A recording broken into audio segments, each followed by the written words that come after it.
the woman left Selwick Park before dawn with a medicine bottle hidden beneath a folded cloth. And Frederick Marlowe, Duke of Norchester, knew at once that she was carrying something no one in his household wished him to see. He had returned to Sussex the previous evening, 2 days earlier than expected, and had slept badly beneath the carved oak canopy of the bed that had belonged to 6 generations of Marlowe men. Shortly before 5 on the morning of the 14th of October, 1858, he had abandoned the effort altogether and gone downstairs in search of strong tea. The eastern windows were still black. Lamps burned low in the passages. The house had not yet begun its daily performance of polished silver, measured footsteps, and servants pretending that great families did not possess secrets. Frederick was crossing the rear corridor when the narrow door beside the servants' staircase opened without a sound. A woman slipped through it and paused beneath the stone archway, Miss Marianne Fallowfield. He knew her only as his aunt's companion, a quiet gentlewoman of perhaps 34, who wrote Lady Letitia's correspondence, read aloud after dinner, and had perfected the art of occupying a room without disturbing it. She wore a dark wool cloak over a plain brown dress. In one hand she carried a covered basket. In the other she held a small blue bottle close against her skirt. She glanced behind her once. Her face was pale, but not guilty. Afraid, Frederick thought. The distinction held him. Where accusation might have sent him striding forward, Marianne crossed the stable yard, past the sleeping kitchen garden, and entered the narrow path beyond the south wall. Frederick waited until the mist swallowed her outline. Then he followed. He did not call for a groom. He did not wake his steward. Whatever Miss Fallowfield was doing, she had chosen an hour when witnesses would be scarce, and Frederick had learned in Parliament that truth often revealed itself most clearly before authority announced its presence. The October ground was wet beneath his boots. Beech leaves clung darkly to the path, and the first weak light gathered over the Sussex fields. Marianne walked quickly, though the basket weighed enough to pull one shoulder lower than the other. Once, near a broken stile, she stopped and listened. Frederick stepped behind the trunk of an old chestnut tree. She did not see him. She only tightened her grip on the basket and continued. The path led away from the tenant cottages and toward the neglected western edge of the estate. There stood Limekiln Cottage, a low stone dwelling abandoned since the death of an elderly gamekeeper 3 years earlier. Frederick had ordered the roof patched, but had never found another use for the place. No smoke should have risen from its chimney, yet a faint grey thread drifted into the whitening sky. Marianne saw it and broke into a run. Frederick's suspicion sharpened. She reached the cottage door, set the basket down, and tried the latch. The door swung inward. "Mrs. Gray," she called. Her voice was low but urgent. "It's Marianne. I've brought the broth." No one answered. She entered. Frederick crossed the last stretch of wet grass and stopped beside the open doorway. From within came the sound of the basket striking the floor. Then silence, not ordinary silence, the stunned, breathless kind that followed the discovery of absence where a human being should have been. He stepped inside. The single room was dim and smelled of damp wool, wood smoke, and something medicinal beneath both. A small fire had been scattered across the hearth, but red heat still glowed under the ash. A basin stood beside a narrow table. Water trembled in it as though someone had brushed past only moments before. On the floor lay an impression in the dust where a pallet had rested. It had been dragged away. Marianne stood in the center of the room with one hand pressed to her mouth, The blue bottle remained inside the basket beside folded linen and a covered jar that still gave off the faint scent of chicken broth. "Where is she?" she whispered. Frederick closed the door behind him, though he did not turn the key. Marianne spun around. The color left her face. "Your Grace, who was here?" She looked toward the empty place on the floor. "You should not have followed me." "That is not an answer." "No." Her breath caught, but her spine remained straight. "It isn't." Frederick took in the room again. There was no luggage, no coat, no sign that the occupant had left willingly. "You have been bringing food and medicine to an abandoned cottage on my land." It was not abandoned. Clearly. He kept his voice even. "Who was the woman?" Marianne lowered her hand. A thin line of red marked her palm. She had cut it on the broken latch without noticing. "I cannot tell you until I know where she has been taken." "You can tell me now. And what will you do with the truth?" The question struck harder than defiance. Frederick had been contradicted by ministers, landowners, and men who mistook volume for courage. Miss Fallowfield did not raise her voice. She only watched him, as though his answer might decide whether another woman lived in safety. "I will determine who removed someone from my estate before dawn," he said, "and whether she left by choice." Marianne's gaze flickered. It was not trust, something close enough to allow the next breath. She did not. Frederick stepped toward the hearth. "How do you know?" "Because she could barely stand yesterday." The words came too quickly for invention. Marianne looked toward the door, then the empty floor again. She slept most of the day. When she woke, she asked me whether the rain had stopped. It had not rained for 3 days. Frederick felt the first cold movement of unease beneath his ribs.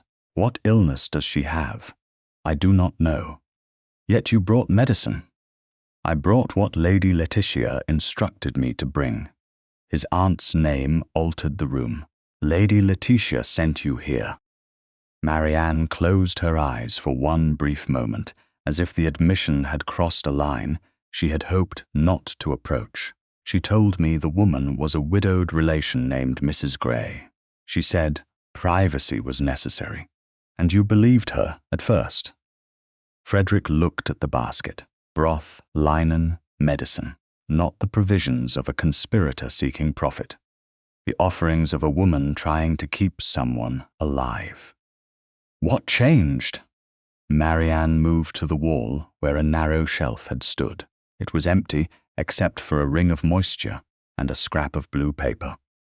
She touched neither. "The woman woke 10 days ago and called me by another name. Then she asked whether her brother had come home." Frederick's attention sharpened. "What name?" "She called me Clara. I do not know who Clara is." "And her brother?" Marianne looked directly at him. She said Frederick.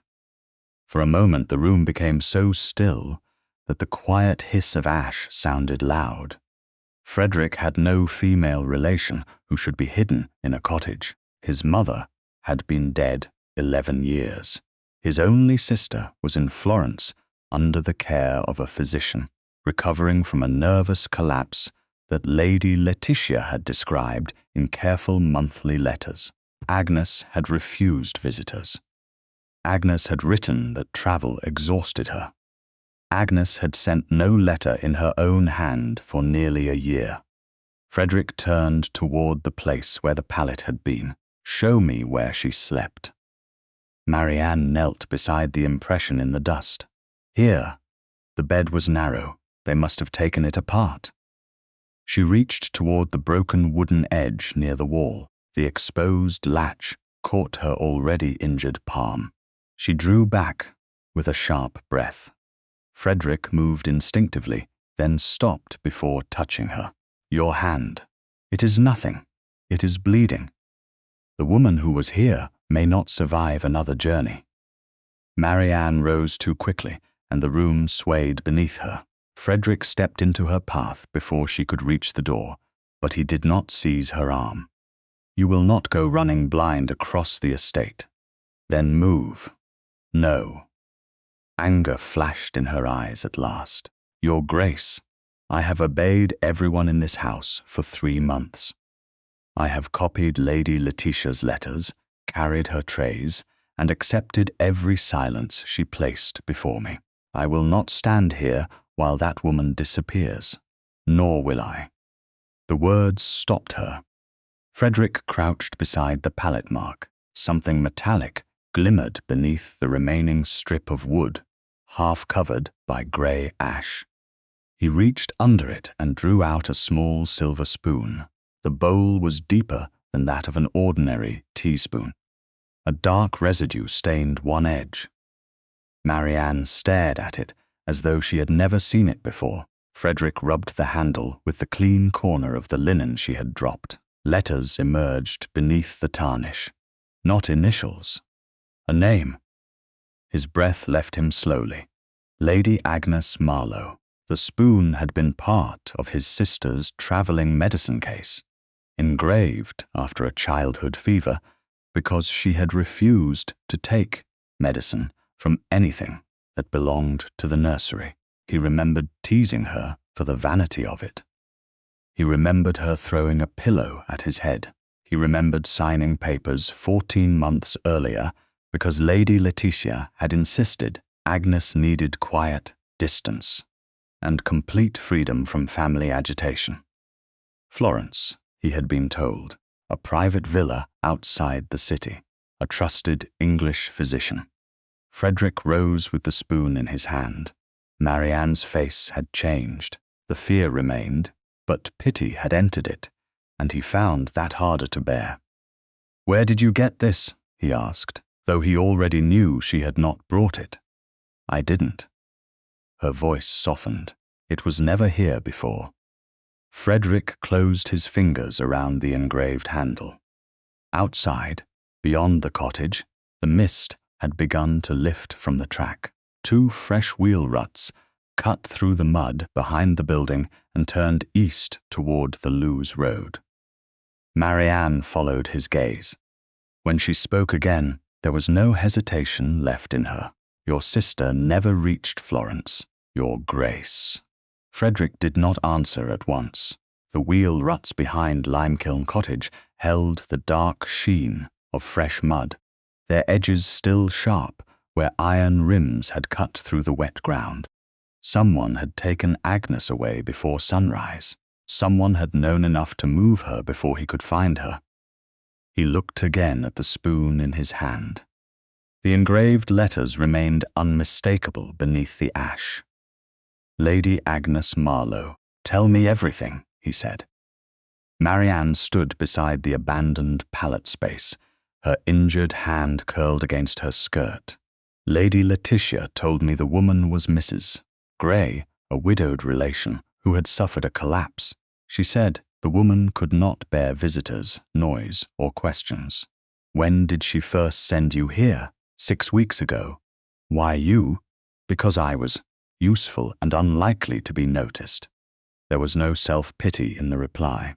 That made it worse. Frederick unfolded the clean linen that had covered the broth jar and wrapped the spoon carefully, keeping the engraved handle protected within the cloth. "What were you instructed to bring?" "Broth, clean linen, water when the pump froze, medicine from the blue bottle." He glanced toward the smaller bottle in Marianne's basket. "That one, no. This is what Lady Letitia gave me this morning. The bottle here was usually kept beside the bed." Marianne looked toward the empty shelf. "It has been taken." Frederick placed the wrapped spoon inside his coat, against the inner pocket where it could not be misplaced. "Who attended the woman?" "A nurse named Mrs. Keene came most evenings. Dr. Mercer visited twice that I saw." "Did you ever see my aunt here?" "Once. She remained less than 10 minutes. And Agnes?" Marianne's expression tightened at the name. "I did not know who she was at first. Lady Letitia called her Mrs. Gray in every instruction. The woman rarely woke fully. When she did, she seemed uncertain where she was. Yet 10 days ago she called me her brother. Yes. Why did you not come to me then? You were in London. You could have written. Lady Letitia controlled the post from her private morning room. Every outgoing household letter passed through her secretary's tray. You are her secretary. I copy what she dictates. I do not control what leaves the house. Marianne met his eyes. I drafted a note to you. It disappeared before it reached the mailbag. Frederick felt anger settle into something colder. Did you keep a copy? No. I wrote it by hand and sealed it myself. That was my mistake. Your mistake was trusting the wrong person. So was yours, Your Grace. The words were quiet. Frederick could have silenced her with a look. Any servant in Selwick Park would have expected him to do so. Instead, he heard the truth inside the insolence. He had trusted Lady Letitia because she had managed the family through deaths, illnesses, debts, and public obligations without ever appearing disordered. He had accepted her reports on Agnes because they had been precise. Dates, physicians, weather in Florence, small observations about appetite and sleep. He had mistaken detail for proof. What changed after Agnes spoke my name? He asked. Lady Letitia stopped allowing me to come alone. Mrs. Keene remained during every visit. Agnes slept more deeply. Yesterday, she woke for less than a minute and asked whether the rain had stopped. It had not rained for 3 days. Frederick looked toward the water basin. Its surface had gone still. Could she walk? Only with help, not far. Then she did not leave this place willingly on foot. No. Marianne shifted toward the door. The wheel marks may still be followed. Not by you. Her chin lifted. You cannot expect me to return to the house and wait. I expect you not to run after a carriage carrying a sick woman and men, prepared to hide her. Then what do you intend to do? Secure what remains, question the household, trace the carriage. And if Lady Letitia tells you, I placed the spoon here, she will need to explain how you obtained it. She may say I stole it. Then she will also need to explain why it was beneath a pallet in a cottage she claims is unused. Marianne studied him, testing not his rank, but his judgment. Frederick turned toward the door. You will come back to Selwick with me. Am I under accusation? No. Under order? For the moment under protection. Her mouth tightened. Those words are sometimes the same thing. Frederick opened the door and stood aside, rather than blocking it. Then walk beside me and decide whether they are. By the time they reached Selwick Park, the household had awakened. Smoke rose from the kitchen chimneys. Stable lads crossed the yard with buckets, and 2 footmen were opening the shutters along the east wing. Marianne's hem was wet with mud. Blood had dried across the center of her right palm. Frederick led her through the side entrance. Not the formal hall, but Lady Letitia was waiting near the breakfast room, as though she had known precisely when they would return. She wore dove grey silk and a lace cap arranged with her usual immaculate restraint. 3 early guests stood behind her, county ladies who had remained overnight after dinner. Lady Letitia's gaze moved from Frederick to Marianne's muddy skirt, then to the basket in Marianne's hand. There you are, she said. I have been told a piece of family silver is missing. Marianne went still. Frederick felt the shape of the wrapped spoon against his coat. What piece? He asked. A medicine spoon from Agnes's travelling case.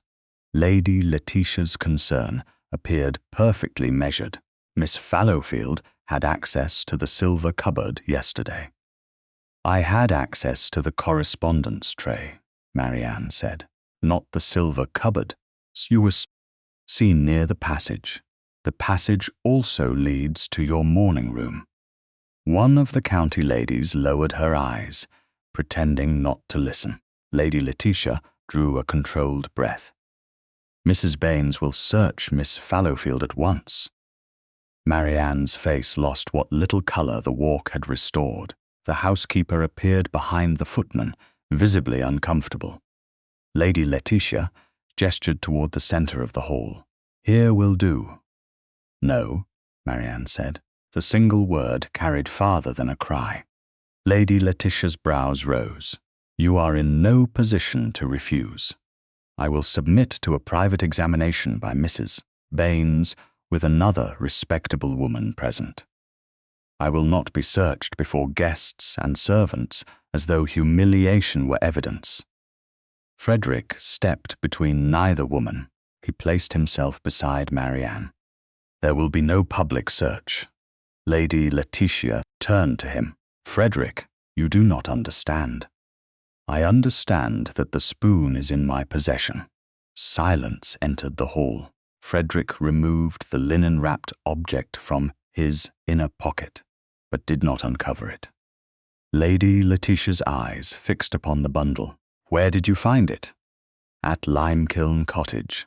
For the first time, her composure altered, only slightly. A pause before the next breath. That is impossible. Why? Because Agnes took that spoon to Florence. Did she? Frederick asked. Lady Letitia looked toward Marianne. Then, Miss Fallowfield must have removed it from the travelling chest and placed it there. The cottage hearth was warm. A pallet had been removed recently. Water still stood in the basin. Limekiln Cottage is empty. It was emptied. Marianne's voice was controlled, but Frederick saw her injured fingers tremble. Lady Letitia noticed as well. You see how agitated she is. This woman has become dangerously fanciful. My hand is bleeding, Marianne said. That is not fantasy. Frederick turned to Mrs. Baines. Take Miss Fallowfield to the small morning room. Clean and dress her right hand. Remain with her. He looked at Marianne before adding, No one will question you until I return. She held his gaze. Will anyone be permitted to remove the records? No. Frederick faced the steward, who had entered at the edge of the disturbance. Seal the mailroom, the medicine cupboard, and the stable office. No letter, bottle, ledger, harness record, or carriage order is to be moved without my permission. Lady Letitia's voice cooled. You are treating your own household as criminals. I am treating unexplained movement before dawn as evidence. He handed the wrapped spoon to no one. Instead, he carried it himself to the library, placed it inside the small iron-bound dispatch box on his desk, and locked the box with the key from his watch chain. When he returned to the hall, Lady Letitia had dismissed the guests, but her expression had hardened. Dr. Mercer should be present before you frighten Agnes's attendants with accusations, she said. Send for him. A footman hesitated. Your Grace, Dr. Mercer left the estate before first light. Frederick looked at Lady Letitia. Without informing me, he was called away. By whom? She did not answer. The head groom arrived moments later, cap in hand and worry written across his face. Your Grace, one of the stable boys has admitted that a closed carriage went out through the rear gate at 4 this morning. Frederick felt the entire morning narrow to that sentence. Destination? He doesn't know, Your Grace. But the carriage took the east road. The groom swallowed toward Lewes. By 6:30 the next morning, the closed carriage stood beneath the porte cochere with 4 fresh horses, a foot warmer, blankets, and no crest displayed on the panels. Frederick had ordered the plainest vehicle in the Selwick coach house. A ducal carriage announced authority before a word was spoken, and he wanted whoever had taken Agnes to have as little warning as possible. The stable office had yielded one fact during the night. Dr. Lionel Mercer had signed the requisition for a closed carriage at 4 o'clock on the previous morning, and had written only, "Lou's medical lodging" beneath the destination. The entry remained in the original stable book, locked under the head groom's supervision. Frederick carried no copy. The engraved spoon remained sealed inside the iron-bound dispatch box in his library at Selwick Park. Marianne arrived wearing the same dark cloak over a clean grey dress. Mrs. Baines had bandaged her right palm in white linen, leaving her fingers free, but the stiffness in her hand showed whenever she adjusted the fastening at her throat. She was accompanied by Mrs. Wickland, the widowed upper housekeeper from the Dower Lodge, a woman of 60 with a quiet face and no known loyalty to Lady Letitia. Mr. Tobias Henshaw, solicitor to House Marlowe, waited beside the carriage, with a leather case beneath his arm. He had come from Lou's before dawn, after receiving Frederick's urgent note. The lodging-house may refuse entry. Henshaw said, once the door had closed and the carriage moved east. A landlord can admit us to common areas, but a private room is another matter unless the tenant consents or there is immediate danger. Agnes may not be able to give a clear answer, Frederick replied. Then we proceed carefully, Henshaw said, not forcefully. Marianne looked toward Frederick. She answered me clearly 10 days ago, and yesterday she barely woke. Dr. Mercer may claim she lacks capacity. He has already decided that her silence serves him. Frederick held her gaze. The road jarred beneath the wheels, and the movement pulled a slight grimace from her when her injured hand struck the carriage wall. He reached toward the folded blanket between them, then stopped. "May I move that behind your wrist?" he asked. Surprise crossed her face before she nodded. He placed the blanket where her hand would not be shaken against the panel. It was a small thing, yet Marianne looked away afterward as if small courtesies were more dangerous to her composure than commands. The 12 miles to Lou's took nearly 2 hours. Autumn mist lifted slowly from hedgerows and wet fields. Frederick spent most of the journey studying the details Henshaw had gathered. Mercer maintained consulting rooms near the High Street. He had no registered private convalescent house. No formal notice concerning Agnes had been filed with any local authority. No carriage had been booked onward to Dover, Newhaven, or London. If they intended to remove her from Sussex, Henshaw said, they have not done so yet. Marianne's voice was low, unless they changed vehicles. "Would you recognize anything from the cottage?" Frederick asked. "The grey travelling rug. A leather case with one brass strap. Mrs. Keene always brought it when Dr. Mercer visited." Lou's emerged from the morning haze in a slope of tiled roofs, church towers, narrow streets, and market carts. The carriage slowed near Crown Yard, where the stable boy's directions ended. Frederick stepped down first, followed by Henshaw. Marianne descended with Mrs. Wickland's help, rather than offering Frederick her injured hand. He accepted the boundary without comment. They had gone no more than 20 yards when Marianne stopped. A narrow lodging-house stood beside a cooper's shop, respectable enough from the street and anonymous enough to escape attention. On the iron rail outside hung a leather luggage strap, dark with rain. One brass buckle had been repaired with pale thread. "That was at the cottage," she said. "I used the same thread to mend it last week." Frederick looked at the upper windows. Every curtain was drawn. The landlord, Mr. Vale, opened the door after Henshaw presented his card. His alarm increased when he heard Frederick's name, but fear did not make him helpful at once. Dr. Mercer rented the upper rooms for a widow. he said. Mrs. Gray. He paid for privacy. Gray, Marianne corrected softly. Lady Letitia used Gray. The landlord blinked.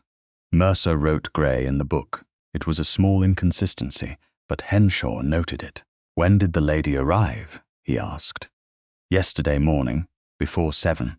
Can she receive visitors? Frederick said. Doctor? Mercer said no one was to disturb her. Did the lady say so herself? I never spoke to her. A woman's step sounded above them.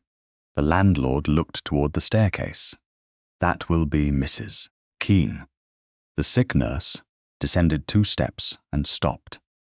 She was broad-shouldered, plainly dressed, and pale enough that Frederick knew she had recognized Marianne before either woman spoke. You should not be here, Mrs. Keene said. Where is Lady Agnes? Marianne asked. There's no Lady Agnes in this house. From behind the closed door above came a faint sound. Not words at first, a scrape. Then a woman's voice, thin with effort. Marianne? The single name stripped the room of every prepared lie. Marianne moved toward the stairs. Mrs. Keene spread one hand across the banister. Dr. Mercer left orders. Move, Frederick said.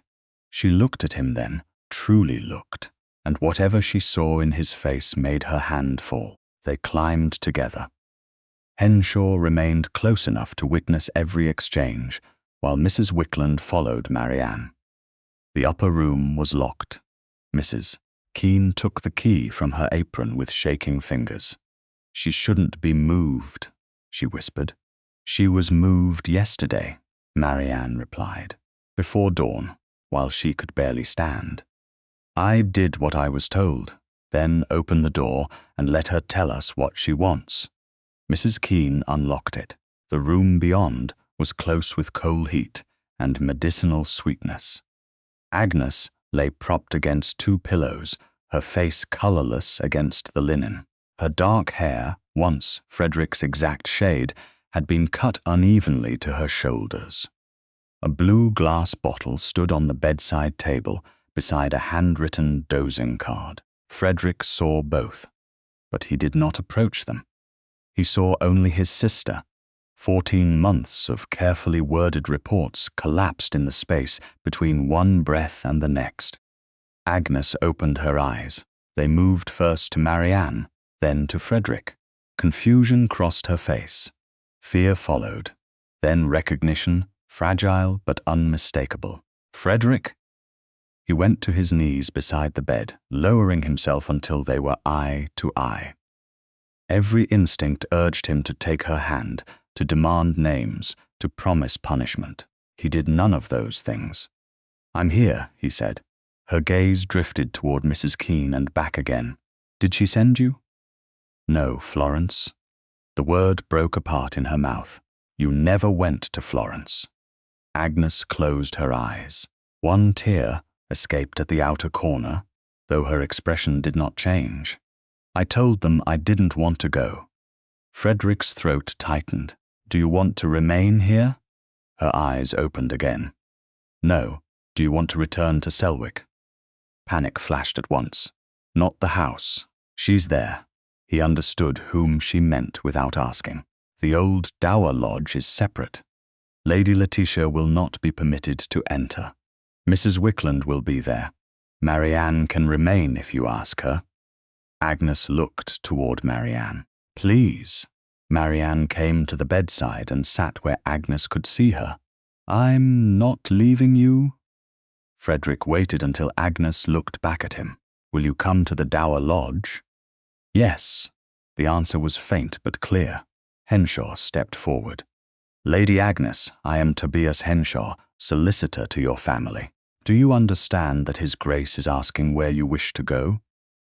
Yes, and you choose the Dower Lodge at Selwick. I do. Mrs. Keene pressed both hands together, Doctor. Mercer said she wasn't competent to decide. Then he may explain the legal authority for keeping her here, Henshaw said. Do you have a formal committal order? No. Any signed consent from Lady Agnes? No. Frederick rose. Prepare her for the journey.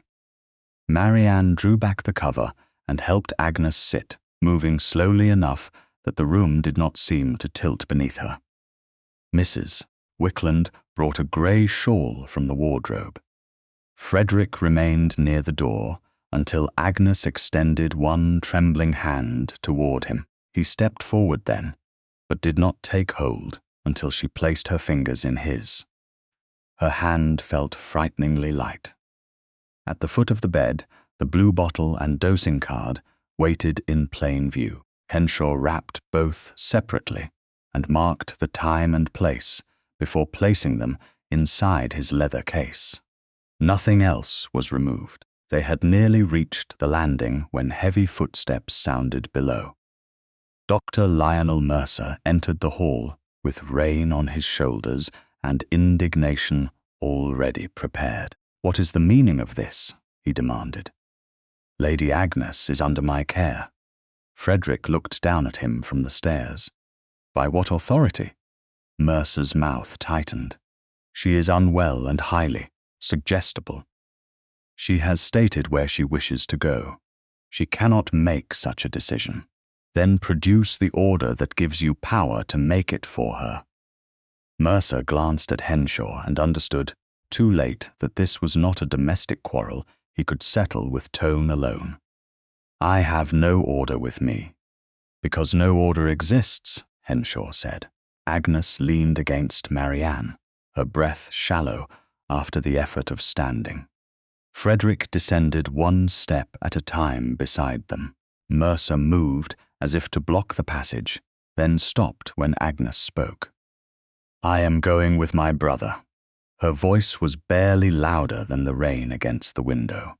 It was enough. Frederick did not triumph. He opened the front door himself. Outside, the carriage waited beneath the grey Sussex sky. Marianne settled Agnes beneath the blankets while Mrs. Wickland took the opposite seat. Frederick entered last. Only when the wheels began to move did Agnes stir again. Her eyes opened halfway, unfocused at first. Then she looked toward Henshaw's leather case, where the bottle had been sealed. "The blue bottle," she whispered. Marianne bent closer. "What about it?" Agnes swallowed with difficulty. It was never the medicine Mr. Pritchard sent.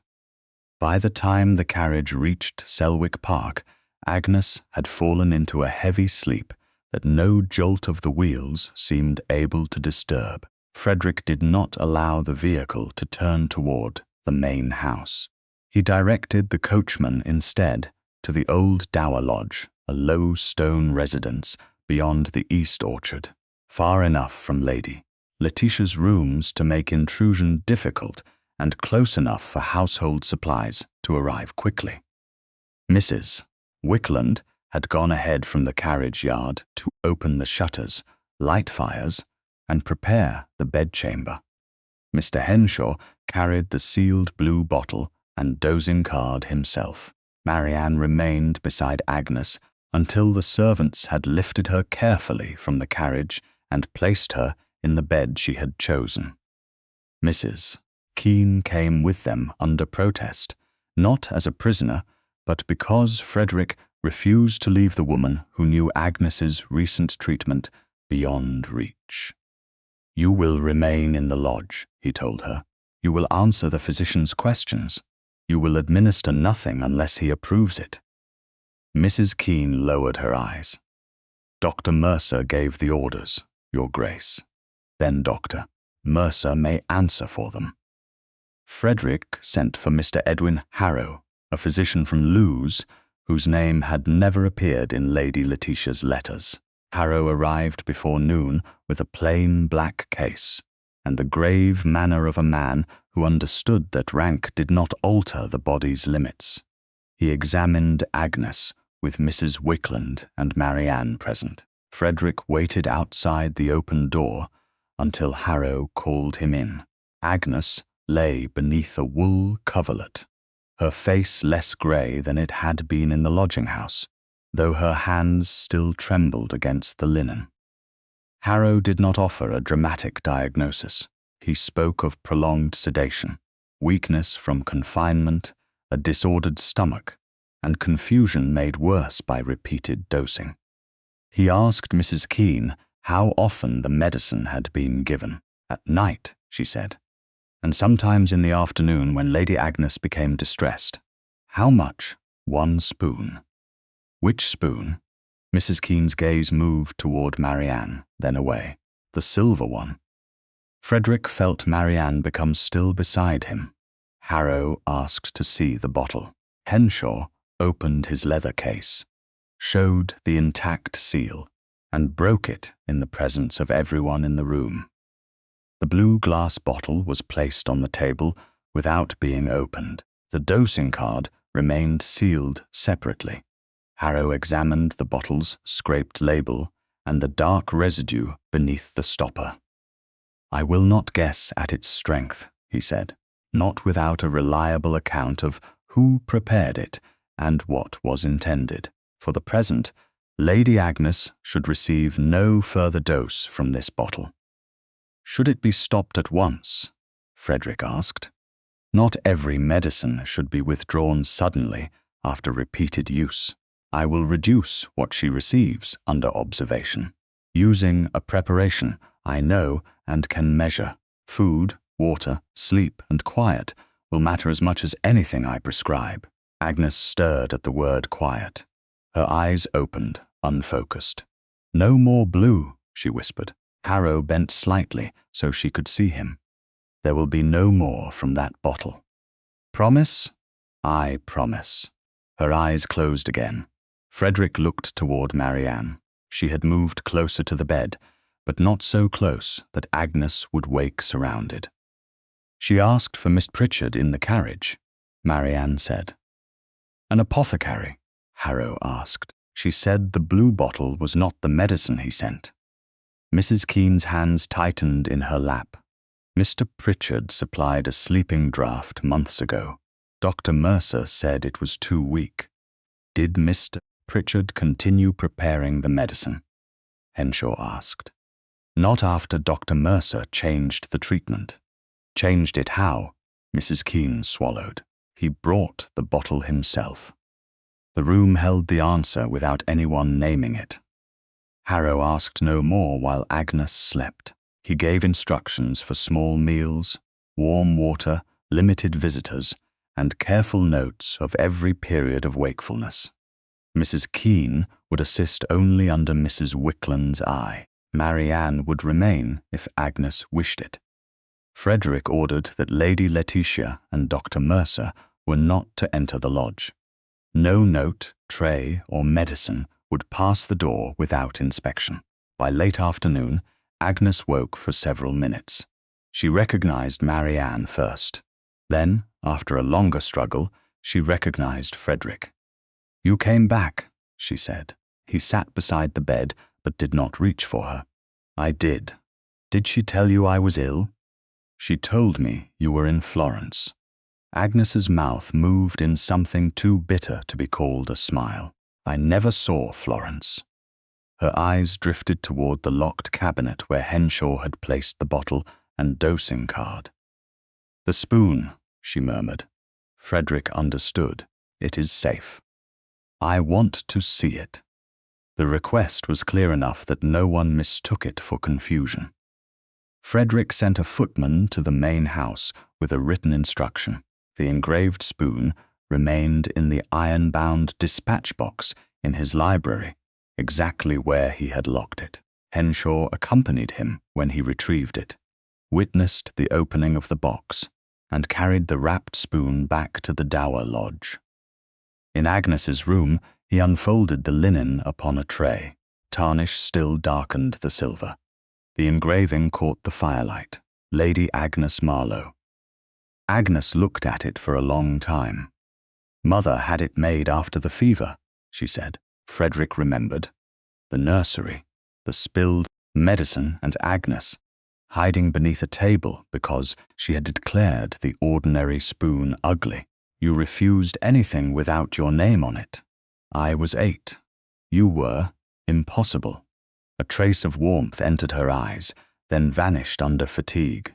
She touched the handle with one finger. "Mrs. Keene filled it. Dr. Mercer said 1 spoon at night. Marianne leaned closer, studying the bowl. This is deeper than an ordinary teaspoon. Harrow took a standard household teaspoon from the tray and set it beside the engraved one. The difference was visible. The medicine spoon held considerably more. Then the instruction was dangerously imprecise, he said, especially if the preparation was stronger than the one first supplied. Frederick looked at Mrs. Keene. "Did you know?" "I knew she slept longer," the nurse whispered. "Doctor," Mercer said, sleep was the cure. Agnes withdrew her hand from the spoon. It stole the days. No one answered because no comfort could make the sentence less true. Henshaw rewrapped the spoon. In Agnes's presence, he placed it in the iron-bound dispatch box, together with the still-sealed dosing card and the blue bottle, each wrapped separately, so nothing could be altered or confused. He recorded the transfer, locked the box, and kept the key.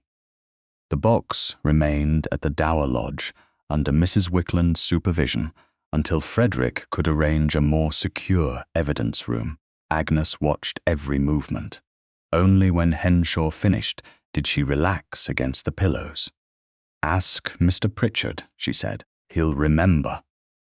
Before Frederick could question her further, her eyes closed. Harrow raised one hand, ending the conversation. That evening, while rain began against the lodge windows, a footman arrived from the main house, carrying a silver salver stacked with calling cards. Lady Letitia had sent them to nearly every county family within 20 miles. Each bore a brief, handwritten message expressing concern that Agnes had been agitated by an ambitious companion who had interfered with proper medical care. Frederick read the first card twice. Then he set it down with such control that Marianne understood how angry he was. "I can answer this tonight," he said.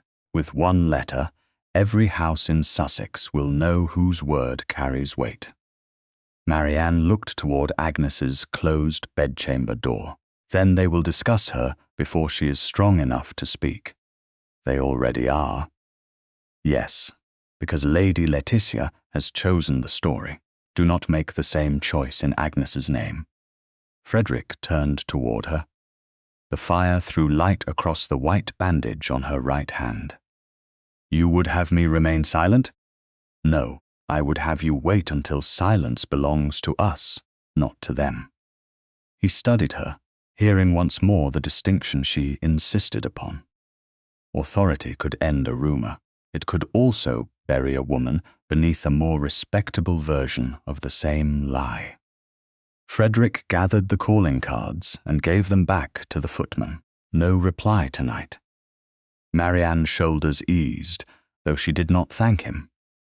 Henshaw entered from the small study, carrying a document he had found among the estate copies requested that afternoon. "Your Grace," he said, "there is another matter."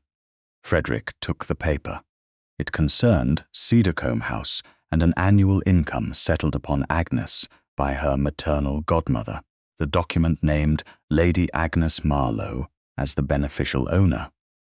Beneath that was the name of the person who had managed the trust for the past 14 months. Lady Letitia Marlowe. Henshaw read the Cedarcombe papers twice before he spoke. Morning light lay cold across the small study at the Dower Lodge, where the solicitor had arranged the relevant copies in a narrow row rather than covering the table with every document in his case. Frederick stood at the window with his hands clasped behind him.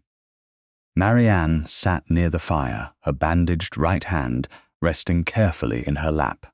Through the half-open door came the subdued movements of Mrs. Wickland and the physician attending Agnes in the adjoining bedchamber. "Cedarcombe House does not belong to the Norchester estate," Henshaw said. "It was settled upon Lady Agnes by her maternal godmother. The house, its rents, and the associated annual income are hers beneficially. Frederick turned from the window. Why was Letitia managing it? Lady Agnes appointed her as trustee agent after the previous solicitor retired. The arrangement was meant to be temporary.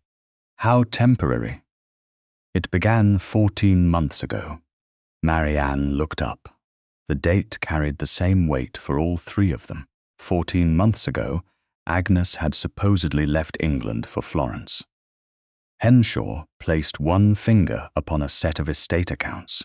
Before her disappearance from society, Lady Agnes questioned several payments made against Cedar Combe income. They are recorded as mortgage expenses, but the receiving names do not correspond with the mortgage holder. At old payments, Frederick said. Possibly. I will not call them theft until the original banking papers are examined. But Lady Agnes appears to have requested a change in management. Henshaw drew forward a brief memorandum in Agnes's hand. The writing was firm at the beginning and less steady near the end. She instructed her solicitor to prepare the removal of Lady Letitia from the arrangement. Frederick read the page without touching it, and then Mercer declared her unwell. Within the same fortnight. The silence that followed was not uncertainty. It was the shape of a motive no one wished to name too quickly. Marianne's gaze moved toward the bedchamber door. Lady Letitia needed Agnes to remain unable to manage Cedar Combe, or to appear unable, Henshaw said. Frederick looked again at the memorandum. Why was I not shown this? You were sent a different account. Lady Letitia wrote that Lady Agnes had become exhausted by property concerns and wished to be relieved of all correspondence. Frederick remembered the letter. He remembered the neat slope of Letitia's hand and the enclosed note supposedly dictated by Agnes. He had read it between two meetings in London. Then authorized estate funds for travel, a private villa, and a physician's expenses. He had not signed away Agnes's rights. He had done something simpler and, in that moment, more shameful. He had made it easy for others to act without his questions. I approved the travel arrangements, he said, carriage expenses, medical fees, and the use of family credit abroad. Marianne did not offer comfort. Did you speak to Agnes before you approved them? No. Why? Frederick could have answered, with distance, duty, Parliament, or the assurances of a woman who had managed his family since his mother's death. None of those reasons altered the result, because I was told that seeing me would agitate her. And you accepted that? Yes, the word cost him more than a defense would have. Henshaw opened another folder. There is a further difficulty. I sent the head groom instructions at first light. The original stable book remains locked in the Selwick office, exactly where His Grace ordered it kept. A certified extract has been prepared. He laid the copy beside Agnes's memorandum. No carriage belonging to Selwick took Lady Agnes to Dover, Newhaven, London, or any railway station 14 months ago. There is no onward account for hired horses either. Then she never left Sussex, Marianne said. Not by any route paid through the estate, Henshaw replied. It does not prove where she was kept during the first 8 months. It proves only that the story given to His Grace was false. Frederick stared at the certified entries. Month after month, Lady Letitia's letters had described Florentine rain, warm terraces, and Agnes' dislike of foreign coffee. He had built an entire absence from details. Marianne rose and crossed to the table. Her right hand remained close to her body, the white linen around her palm faintly marked where the cut had reopened. Frederick noticed it before she did. Your bandage is bleeding. She glanced down. Only slightly. May I see it? Her eyes lifted to his. The question surprised her again, but this time she did not retreat behind formality. She extended her hand. Frederick did not unwrap the linen. He supported her wrist lightly beneath the cuff, careful to avoid the injured palm. Mrs. Wickland should dress it again. It does not require a council of physicians. One will suffice. Something almost like amusement touched her expression, then faded. Frederick released her as soon as she drew back. He called Mrs. Wickland rather than attempting the bandage himself. While the older woman cleaned the cut beside the fire, Frederick returned the documents to Henshaw. Begin with the Cedarcombe banking records. Quietly, do not alert Lady Letitia. She may already suspect that we have found them. Then work faster, not louder. Henshaw gathered the papers into his locked case. He left the certified stable extract with nothing else, then carried the originals from the room under his own custody. The iron-bound dispatch box containing the spoon, the sealed blue bottle, and the dosing card remained locked in the lodge cabinet. Henshaw kept its key. Nothing moved without a witness. Near midday, Agnes woke. Her periods of lucidity remained short, and Mr. Harrow permitted only Frederick and Marianne to enter. Mrs. Keene sat in the outer room under Mrs. Wickland's supervision, answering questions in a voice that had grown smaller with every hour. Agnes lay propped against the pillows, a cup of barley water untouched beside her. Cedarcombe, Frederick said gently. Her eyes opened more fully. Mine, yes. He moved no closer until she gave a faint nod. You tried to remove Aunt Letitia from its management. Agnes's fingers tightened on the coverlet. She said I was confused. Were you? Marianne asked. Agnes turned toward her. About days, not about money. The answer came with effort, but it was clear. There were payments, names I didn't know. She told me they were repairs. Did Dr. Mercer know you questioned them? Frederick asked. Agnes closed her eyes, gathering memory. He came after dinner, said work had made me ill, said I needed complete rest away from family. Did you agree to go abroad? No. Her breathing shortened. Marianne placed one hand on the coverlet, not touching Agnes until Agnes reached toward her. Their fingers met. You do not have to continue, Marianne said. Agnes held on. He said Frederick had agreed. Frederick felt the words strike where guilt had already settled. I agreed to pay for the journey. I did not know you had refused it. Agnes looked at him for several seconds. You didn't ask? No. He did not soften the admission. I did not ask. Her eyes filled, but she turned her face toward the window rather than let him offer an easy reconciliation. Frederick accepted that too. Later, when Agnes slept again, Marianne found him alone in the narrow passage outside the room. The house was quiet except for the ticking of the long case clock below. You are blaming yourself for every day, she said. Should I not? Blame is not the same as repair. He looked toward the closed bedchamber door. I believed restraint was the highest form of love. I thought leaving her undisturbed was a kindness. Restraint can be kind. Marianne's voice remained gentle, but not when it allows someone else to answer every question. Frederick looked at her. You do not excuse me. No, yet you do not condemn me. That would make your guilt the center of Agnes's suffering. It is not. The truth of it steadied him more than forgiveness would have done. Before he could reply, a footman arrived from the main house with a formal note on a silver tray. Lady Letitia requested the attendance of county subscribers, neighboring families, and charitable patrons at Selwick the following afternoon. The stated purpose was to reassure them regarding Agnes's health and correct certain malicious rumors concerning her care. Marianne read the note once. "She is not defending herself," she said. "She is preparing to put me on trial." Frederick folded the paper.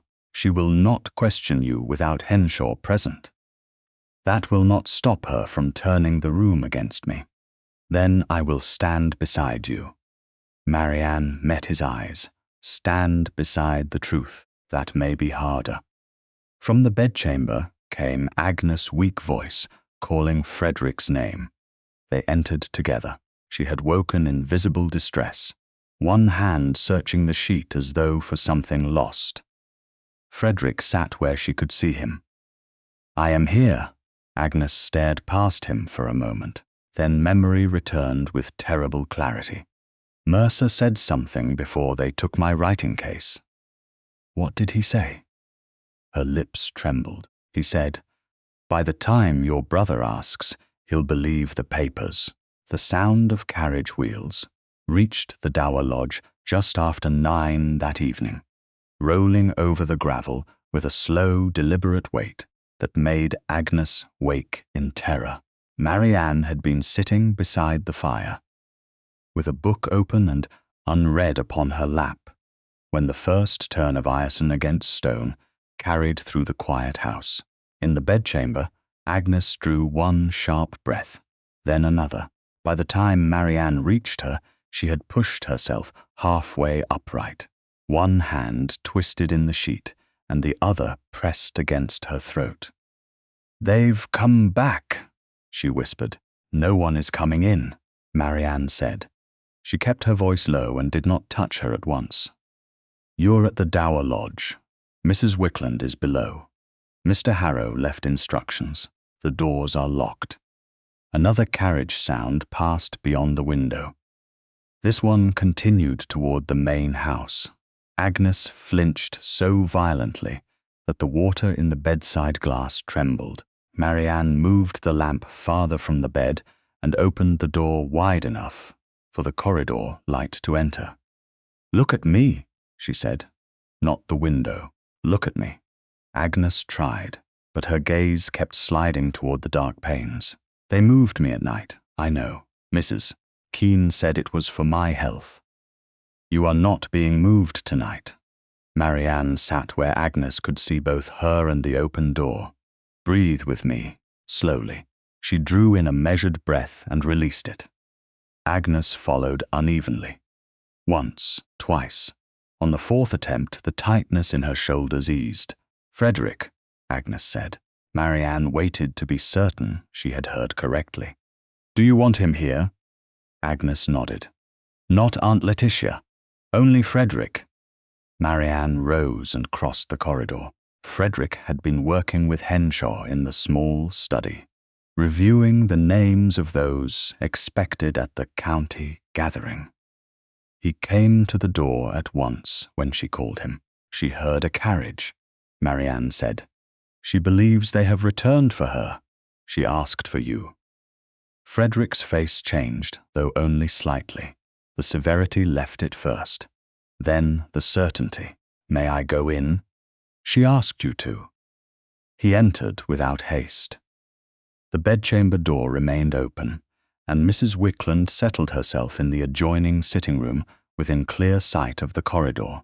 Frederick stopped several feet from the bed. Agnes watched him, as if his position in the room mattered more than anything he might say. "It was only a carriage passing to the main house," he said. "No one will enter this lodge without your consent. You said that before." Her voice was weak, but the question was not. Frederick did not pretend to misunderstand. "No. You said I was going away to rest.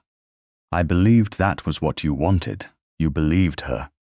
The words carried no accusation beyond the fact itself. Frederick took the chair near the door rather than the one beside the bed.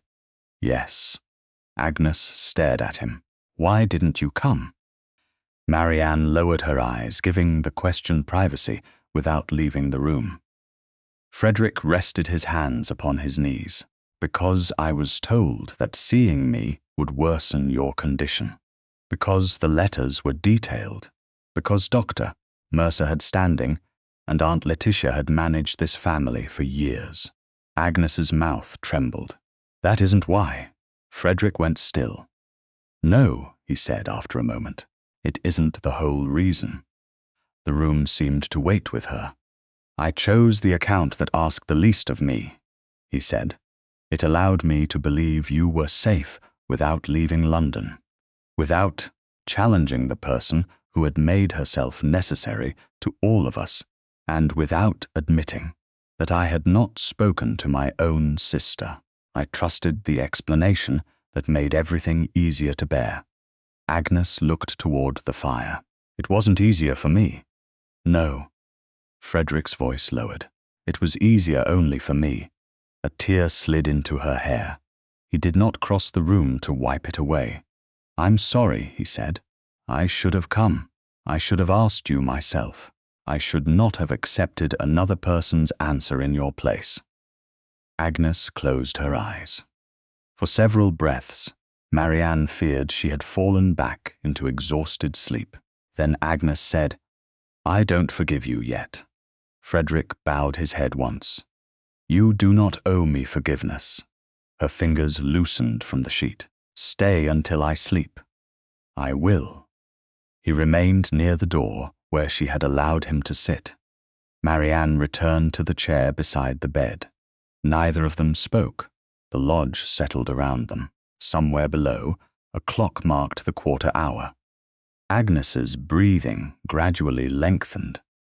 When sleep finally came, it did not seize her like the drugged stillness of the blue bottle.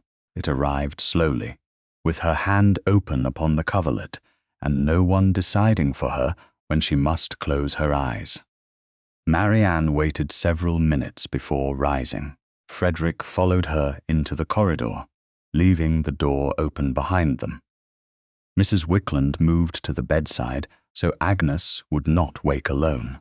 The corridor was narrow, lit by one shaded lamp and the firelight that reached from the sitting room.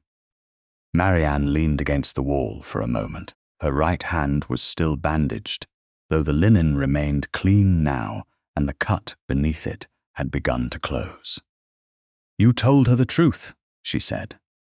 Frederick looked back toward the bedchamber. Too late. Late truth is not the same as no truth. It does not return 14 months. No, Marianne did not offer a gentler answer. It only changes what you do with the next hour. Frederick turned toward her. Weariness had stripped some of the practiced control from his face. I have spent most of my life believing that restraint was proof of character. A man who did not raise his voice, did not show fear, did not act before every fact was known. I thought control made me safe to others. Sometimes it does, and sometimes it makes me slow enough for cruelty to dress itself as order. Marianne said nothing. He continued, because silence had become permission rather than escape. When I found you at the cottage, I wanted to command the truth from you. When Agnes chose the Dower Lodge, I wanted to decide what would be safest. Tomorrow, I will want to silence every person who speaks against either of you. You may need to stop some of them. Yes, but that is not the same as speaking for you. His gaze dropped to her bandaged hand. I am not certain I know the difference soon enough. Then ask. The simplicity of it seemed to strike him. Ask what? Whether protection is wanted, whether silence is chosen, whether your presence helps or merely fills the room. Frederick absorbed the rebuke without retreating from it. And if I ask now? Marianne's breath changed, very slightly. What would you ask?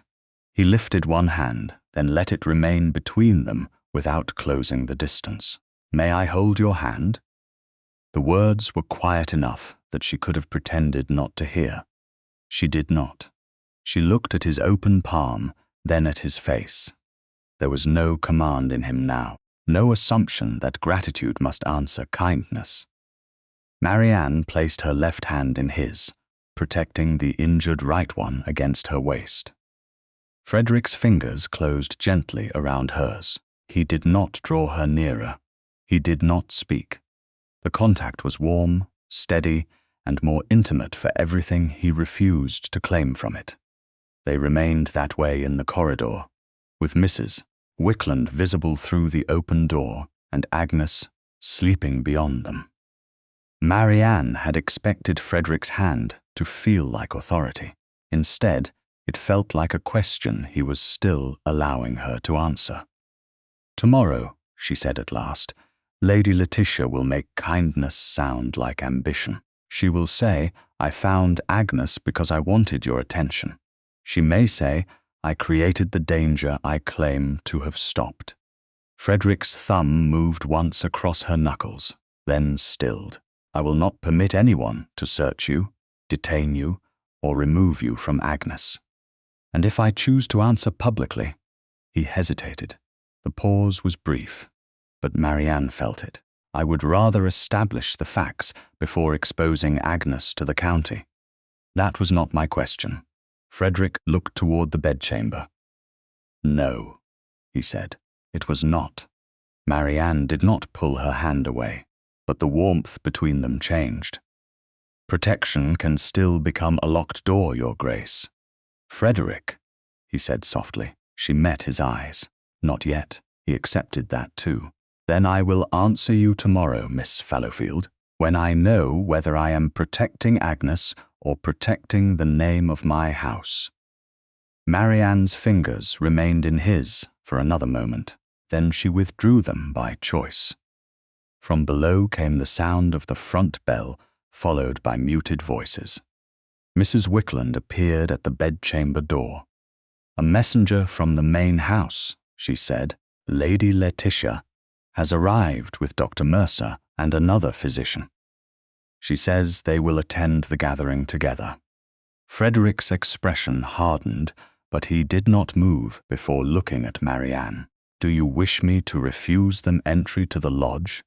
"Yes," she said, "but not entry to the truth tomorrow." By noon, the long gallery at Selwick Park had become a courtroom without law, arranged beneath portraits of dead Marlowes who had never imagined that a paid companion would stand beneath them and challenge the family that owned the walls. County subscribers, neighboring landowners, charitable patrons, and 2 clergymen filled the rows of chairs placed between the tall windows. Lady Letitia had chosen the room well. It was public enough to give rumor authority and private enough to call the gathering a family concern if the truth turned against her. Marianne entered beside Mrs. Wickland, not Frederick. That had been her decision. Her right hand no longer required a heavy dressing, though a narrow strip of white linen still crossed the healing cut in her palm. She wore a plain grey gown with no ornament except a small jet brooch that had belonged to her mother. Frederick waited near the central table, with Henshaw at his right. He did not summon Marianne forward. He let her choose where to stand. She stopped 2 paces from him, close enough that the room understood. He would not permit her isolation, but not so close that anyone could pretend she sheltered behind his rank. Lady Letitia sat opposite them in dove-grey silk, her posture flawless. Dr. Lionel Mercer stood beside her. The second physician, Dr. Samuel Bell, remained slightly apart, looking increasingly uncomfortable beneath the weight of so many expectant eyes. Agnes did not attend. Mr. Harrow had judged the strain too great, and Agnes herself had chosen rest over becoming the afternoon's spectacle. Her absence was necessary. It was also dangerous. Lady Letitia rose. "I have asked you here because affection requires clarity," she began. "My niece has suffered a severe nervous disorder for many months." Her recovery was proceeding quietly until Miss Marianne Fallowfield, a companion in my employ, encouraged fantasies of imprisonment and persuaded His Grace to remove Lady Agnes from proper medical supervision. A murmur moved through the gallery. Marianne did not look toward the whispering faces. She watched Lady Letitia. Miss Fallowfield was trusted with household errands. Letitia continued. She had access to private rooms and family effects. A silver medicine spoon belonging to Lady Agnes disappeared. It was later produced in an abandoned cottage where Miss Fallowfield admits she had been making secret visits. Doctor, Mercer stepped forward with the grave expression of a man who expected professional language to be mistaken for proof. Lady Agnes has long been susceptible to suggestion. In such cases, an intelligent but emotionally excitable attendant can do great harm. Miss Fallowfield repeatedly interfered with prescribed rest. She agitated the patient with questions about family and property. Her Grace's present confusion is, I fear, the result. The phrasing was careful. It reduced Agnes to a condition, Marianne to an influence, and Letitia to a protector. A footman brought forward the iron-bound dispatch box from the Dower Lodge under Henshaw's supervision. Henshaw unlocked it with the key he had retained since the evidence was sealed. The engraved spoon, blue bottle, and dosing card remained separately wrapped within. Nothing had been moved without witness. Lady Letitia pointed toward the box. The spoon was taken from Agnes's travelling case. Miss Fallowfield had every opportunity to steal it, place it in the cottage, and then lead His Grace to the discovery. One of the neighbouring ladies shifted in her chair. A gentleman near the windows murmured something about ambition. Marianne felt heat rise beneath her collar, but humiliation had sharpened her rather than weakened her. Lady Letitia, she said, you have stated that Lady Agnes was in Florence. She was intended to be. That was not my question. The gallery quieted. Letitia's smile thinned. Lady Agnes required privacy. Her location was altered when her condition worsened. Then you admit she was in Sussex, for a period, at Limekiln Cottage. I relied upon Dr. Mercer to arrange appropriate accommodation. Mercer intervened. The precise location is not relevant to Miss Fallowfield's misconduct. Marianne turned to him. You told these people the cottage was abandoned. It was not a medical establishment. No, it was a place where a woman could be hidden without servants asking questions. A sharper murmur passed through the room. Frederick did not silence it. Mercer's expression hardened. You are speaking beyond your knowledge. Then allow me one question within it. Marianne's voice remained steady. If Lady Agnes and her medicine case were in Florence, how did you know the hearth at Limekiln Cottage had gone cold? The gallery fell still. Mercer did not answer at once. That pause condemned more than any outrage could have done. Marianne continued before he recovered. I did not tell you the fire was cold. His Grace did not tell you. Mr. Henshaw had not yet examined the cottage. Yet when you arrived at Selwick 2 nights ago, you told Lady Letitia that no one could prove the cottage had been occupied because the hearth had cooled. Dr. Bell turned his head toward Mercer. Did you say that? Mercer's jaw tightened. I spoke generally. No, Marianne said. You spoke precisely. Lady Letitia rose too quickly. This is absurd. A companion's recollection cannot outweigh a physician's judgment. It need not, Frederick said. His voice was quiet, but every whisper ceased. He came forward 1 step and stopped beside Marianne, not in front of her. I found the spoon myself. Miss Fallowfield did not hand it to me. She did not direct my attention toward it. It lay beneath the removed pallet, half covered in ash. Henshaw unfolded the linen and placed the spoon upon the table. The engraved name caught the pale light from the windows. Several people leaned forward. Frederick continued. I also saw fresh wheel tracks behind the cottage, warm ash in the hearth, water in the basin, and the mark left by a bed removed in haste. Lady Letitia faced him. Frederick, she brought you there. I followed her without her knowledge. That admission changed the room. It removed Marianne's supposed performance. Letitia understood it immediately. Then she arranged for you to see her leave. She did not know I had returned to Selwick early, Frederick said. You did. For the first time, Lady Letitia lost the rhythm of her reply. A maid standing near the rear doors began to cry silently. Letitia noticed and called her forward. Ellen saw Miss Fallowfield carrying silver through the east passage. The young woman clasped her hands together. I saw something wrapped in cloth, my lady. Silver? Henshaw asked. I don't know, sir. Did Lady Letitia tell you it was silver? Ellen's face whitened. She said it must have been. Marianne looked at the girl and saw fear, not malice. You will not be punished for telling the truth, she said. Letitia turned sharply. You have no authority to promise that. No, Marianne replied, but His Grace does.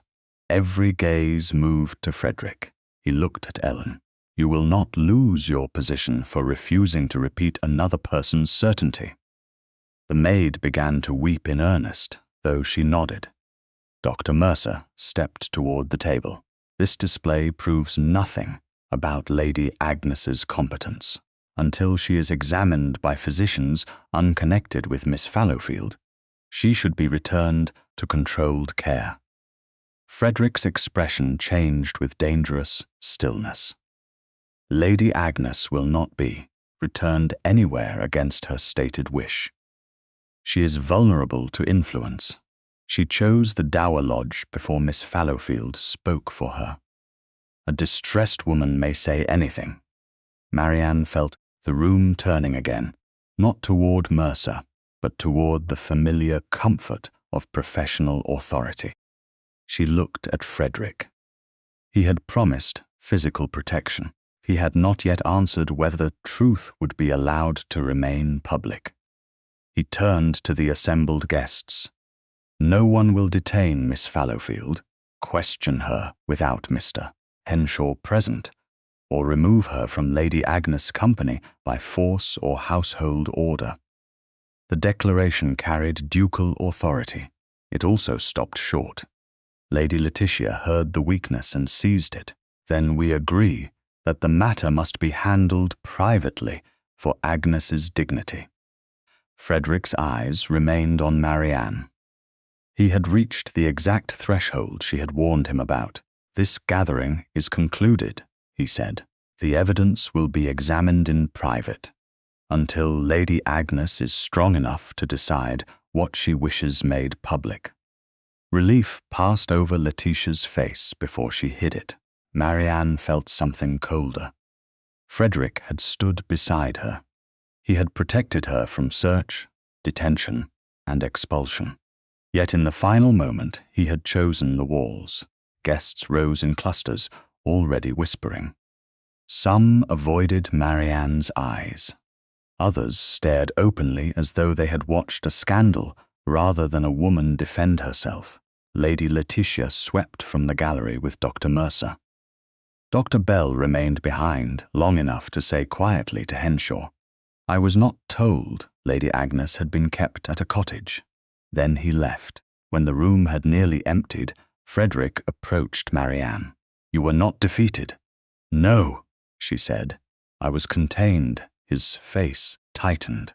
Agnes cannot endure a public battle yet. Then let Agnes decide that. She is weak. Weak does not mean voiceless. Frederick lowered his voice. I am trying to protect her. And I am telling you that protection becomes another lock when only you hold the key. Henshaw entered from the side door carrying a sealed paper. His expression had changed. Your Grace, a formal complaint has just been delivered to the magistrate. Frederick took the document. The accusations were written plainly. Theft of family silver, unlawful interference with medical care, undue influence over Lady Agnes Marlowe. Marianne read the first lines over his hand, then looked up. Lady Letitia has made it public, she said. She simply chose a public room where I am the accused. The formal complaint reached Selwick before breakfast, sealed with the magistrate's office stamp and accompanied by a statement from Dr. Samuel Bell. Henshaw read both documents in the Dower Lodge study, while Frederick stood beside the cold fireplace and Marianne remained near the window, her right hand now covered only by a narrow strip of clean linen. The cut had nearly closed, but the scarlet line beneath the bandage still marked the morning she had entered Limekiln Cottage and found absence where a woman had been. The complaint alleges theft, interference with prescribed care, and undue influence over Lady Agnes, Henshaw said. Dr. Bell does not accuse Miss Fallowfield directly. He states that he examined Lady Agnes briefly 7 months ago and found her vulnerable to suggestion. Marianne looked toward him. Did he see her at the cottage? No. His statement says Dr. Mercer brought Lady Agnes to a private consulting room for less than half an hour. Then he saw what Mercer permitted him to see. That is what we must establish. Henshaw set the papers down. There will be no immediate detention or formal examination today. I have informed the magistrate that Miss Fallowfield remains available, that the disputed spoon is secured under seal, and that Lady Agnes has requested her presence. His Grace's standing has ensured caution, but it cannot make the complaint disappear. Frederick's expression hardened. It should never have been accepted. It was signed by a physician and a lady of rank, Henshaw replied. That is precisely why it was accepted. Marianne heard the warning beneath the words. Lady Letitia did not need to prove her story yet. She only needed to place it in the hands of institutions accustomed to believing women like her and men like Mercer. Frederick moved toward the table. What is the safest course? Henshaw hesitated before answering. For Miss Fallowfield to remain at the Dower Lodge, avoid public appearances, and submit to no questioning without me present. Lady Agnes should continue under Mr. Harrow's care. We gather the records quietly. For how long? Marianne asked. Until we have enough to defeat the complaint. That is not a length of time. Frederick turned to her. 3 days. 3 days for what? For Henshaw to trace the Cedarcombe payments, for Harrow to document Agnes's condition, and for us to identify Mr. Pritchard without alarming Mercer. Marianne looked from him to the closed door beyond which Agnes slept. And if Agnes wishes to speak publicly before then, Frederick's answer came after a pause. She is not strong enough. That is not what I asked. I will not have her dragged before a room of strangers while she can barely stand. Nor would I. Marianne kept her voice level. I asked whether she will be allowed to decide. She is recovering from weeks of heavy dozing.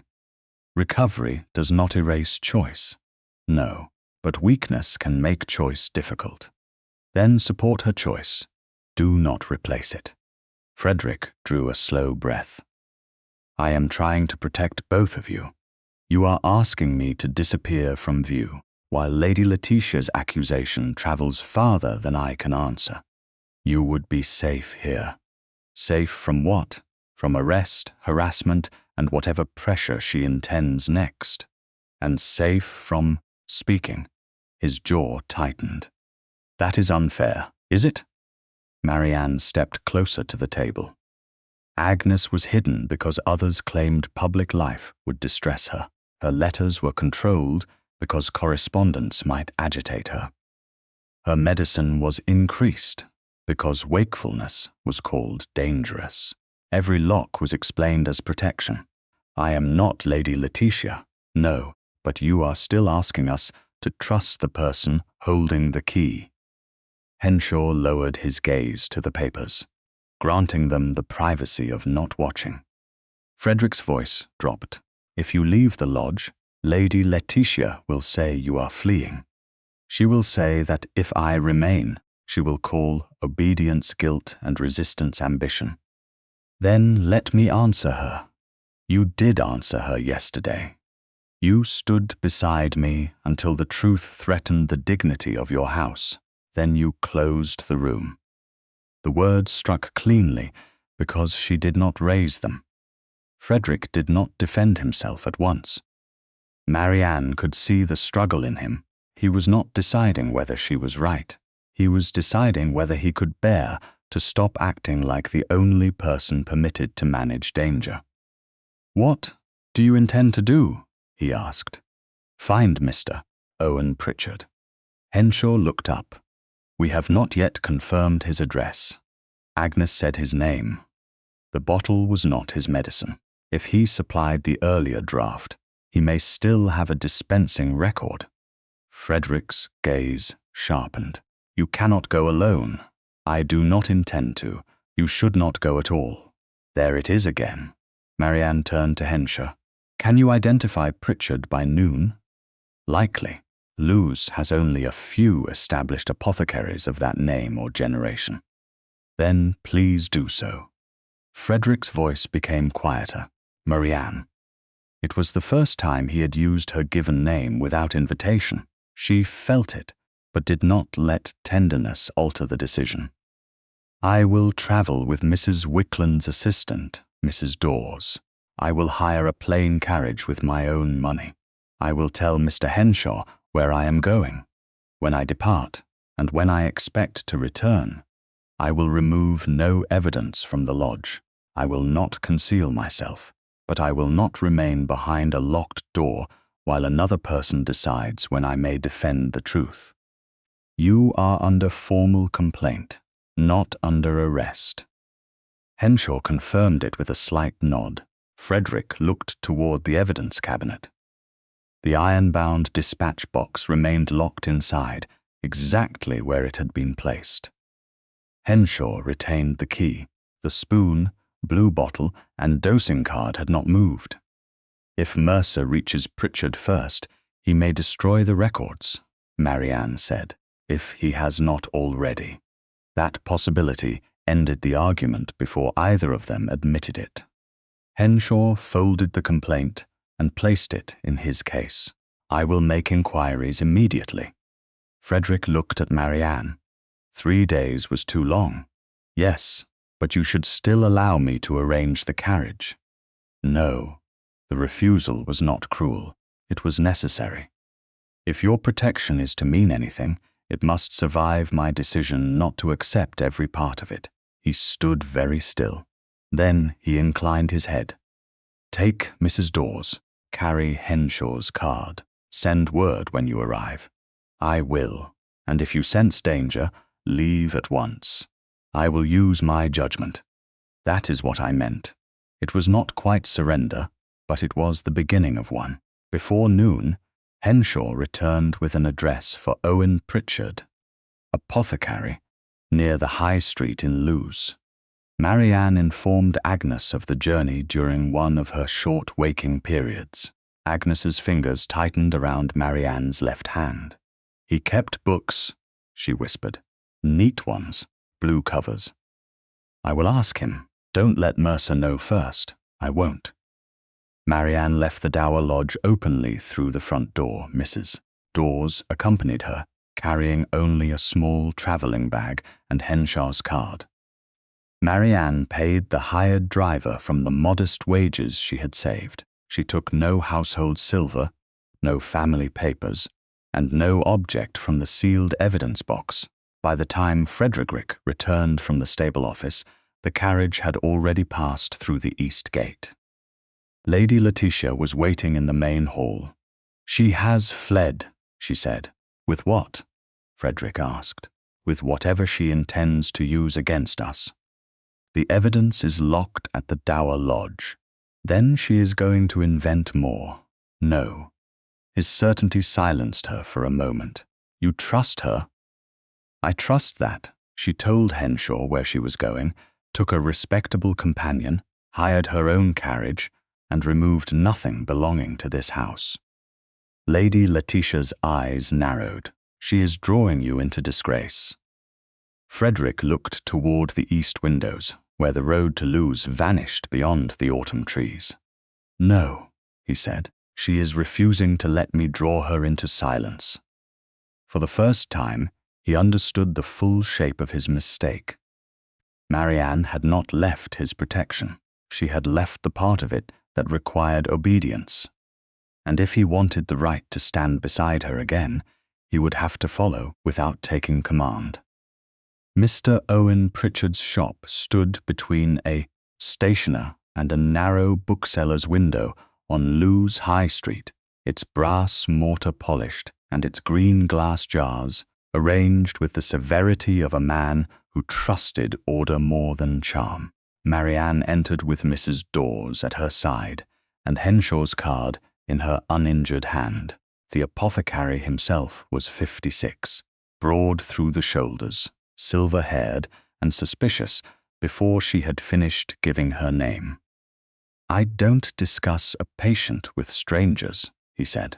Nor should you, Marianne replied. I am asking whether a medicine bearing your name was truly prepared by you. That distinction made him look at her more carefully. She explained as little as she could. Lady Agnes Marlowe had received a draught. Dr. Mercer had later changed the treatment. A blue bottle and a handwritten dosing card were now sealed under a solicitor's supervision. Pritchard's expression altered at Mercer's name. What quantity is written on the card? 1 spoon at night, with an additional dose when she became distressed. That is not a quantity. The spoon was deeper than an ordinary teaspoon. Pritchard removed his spectacles, polished them once, and put them back on. Did Mercer write the instruction? Mrs. Keene says he did. The card remains sealed to Selwick. Good. It should stay there. He turned the shop sign to closed, then led them into a small back room lined with shelves and account books. Mrs. Dawes remained in the doorway, fully within sight. Pritchard climbed a short stool and brought down a blue-covered counterfoil book. He did not hand it to Marianne. He placed it upon the table and kept one palm resting beside it. This book does not leave my possession, he said. I am not asking it to. He opened to a page dated 8 months earlier. Lady Agnes Marlowe's name appeared in a neat column, followed by a mild sleeping draught, a measured quantity, and instructions for a few drops in water. Nothing referred to a spoon. Nothing allowed repeated dosing through the day. This was the preparation I supplied, Pritchard said. Weak by design, Lady Agnes had complained that previous medicines left her dull in the mornings. Marianne felt anger rise, clean and cold. Did Dr. Mercer object? He said it was ineffective. Pritchard turned several pages. 6 weeks ago, he came here himself and requested a much stronger preparation. He would not give me the patient's name. I refused to dispense it. Why? Because he asked for enough to keep a person heavily sedated, yet provided no proper case note, no written responsibility, and no name. He disliked being questioned. What happened afterward? The Marlowe account was removed from my shop. Pritchard closed the book halfway, then paused. You said the bottle bore my name? The label had been scraped and relabeled. Mr. Harrow noticed it. Mr. Henshaw sealed it. Then someone wished the medicine to appear mine. He crossed to a cabinet and removed a sample blue bottle from the lower shelf. This shape comes from a wholesale chemist in Brighton. I do not use it for private drafts. Mercer has ordered from that firm before. Marianne looked at the bottle, careful not to touch it. Would you testify to that? To what I know, not to what I suspect. That is all I ask. Pritchard studied her. You are the companion named in the complaint. The knowledge struck her with more force than the accusation itself. You have heard of it already? A copy reached the magistrate's clerk. Lewes is not London. News walks quickly here. Mrs. Dawes shifted behind her, but Marianne remained still. Then you understand why records matter. I understand why original records matter. He placed the blue-covered book back on the table.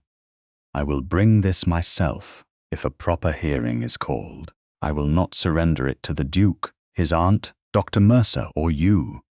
Marianne's respect for him deepened. You should not. Hoofbeats sounded outside.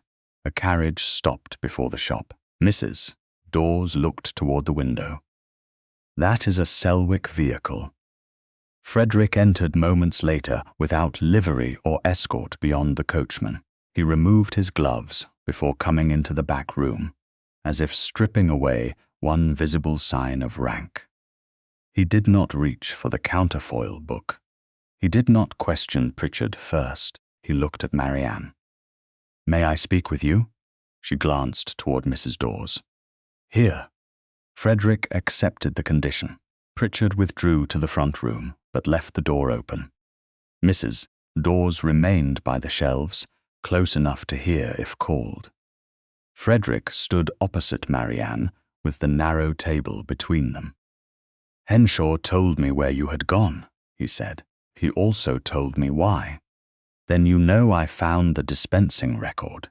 I know Mr. Pritchard found it. It remains his. Yes. Frederick's gaze moved to the blue-covered book but did not linger. I came to apologize before asking what you learned. Marianne said nothing. He had offered apologies before, but not all apologies altered the balance between them. Frederick drew a slow breath. I asked you to remain at the Dower Lodge and let me decide when the truth could be spoken. I called it safety because I feared what Lady Letitia might do, but I also feared what public truth would reveal about my family and about me. His voice remained controlled, though the admission stripped that control of pride. I asked you to live inside the same silence that harmed Agnes. Marianne's fingers tightened around Henshaw's card. Yes. I will not excuse it by saying I meant well. Good. He took the answer without flinching. I should have listened when you told me protection could become another lock. Instead, I tried to make my authority feel gentler while keeping the key. The shop clock ticked in the front room. Outside, cartwheels passed over the stones. Marianne waited. Frederick had not yet reached the part that mattered. What will you do differently? She asked. I will not remove evidence from its proper keeper. I will not decide whether Agnes speaks. I will ask her what she wants when she is strong enough to answer, and I will accept the answer even if it exposes every failure of House Marlowe. Marianne studied him. Even yours, especially mine. Even if the county learns that you accepted letters instead of seeing your sister. Yes. Even if Lady Letitia claims you have turned against your own blood for the word of a companion, yes. His reply came without hesitation now. Marianne stepped closer to the table. And if the evidence proves that your family's authority protected the people who harmed Agnes, will you still let the truth be public? Frederick looked at her with the full weight of the question between them. I will not hide behind dignity again. She held his gaze. That is not the same answer he understood. Yes, he said, I will let Agnes tell it. I will let you tell it. I will stand before the same people who heard the accusation and say where I failed. The words did not erase the hurt of the long gallery. They did something harder. They made a future action measurable. Marianne looked toward the blue-covered counterfoil book. Mr. Pritchard's record shows he supplied only a mild draught, measured in drops. Mercer later requested a stronger preparation without naming the patient. Mr. Pritchard refused. The Marlowe account was then removed from his shop. Frederick's expression darkened, but he did not interrupt. The blue bottle came from a wholesale chemist Pritchard does not use for private drafts. He believes Mercer obtained it elsewhere and relabeled it with Pritchard's name. Will he testify? To what he knows? Nothing more, as he should. Frederick looked toward the front room. Would you decide the order in which the evidence should be presented? Marianne did not answer immediately. You are asking me to direct it. I am asking you to propose it. Henshaw can advise on what is admissible. Agnes will decide whether she speaks. Pritchard will retain his book. I will not take command because I possess the highest title in the room. Something in Marianne's chest loosened, though she refused to mistake one right decision for complete repair. Then first we establish the cottage and the carriage. After that, the medicine. Only then the financial motive. If we begin with Cedarcombe, Lady Letitia will say, this is merely a dispute over money. Agreed. Mrs. Keene must speak if she is willing. She may be afraid. Then we do not threaten her into truth. Frederick nodded. I will provide protection if she asks for it, not purchase her testimony. Pritchard returned to the doorway. If you intend a public examination, I will bring the original counterfoil book myself. It stays with me until then.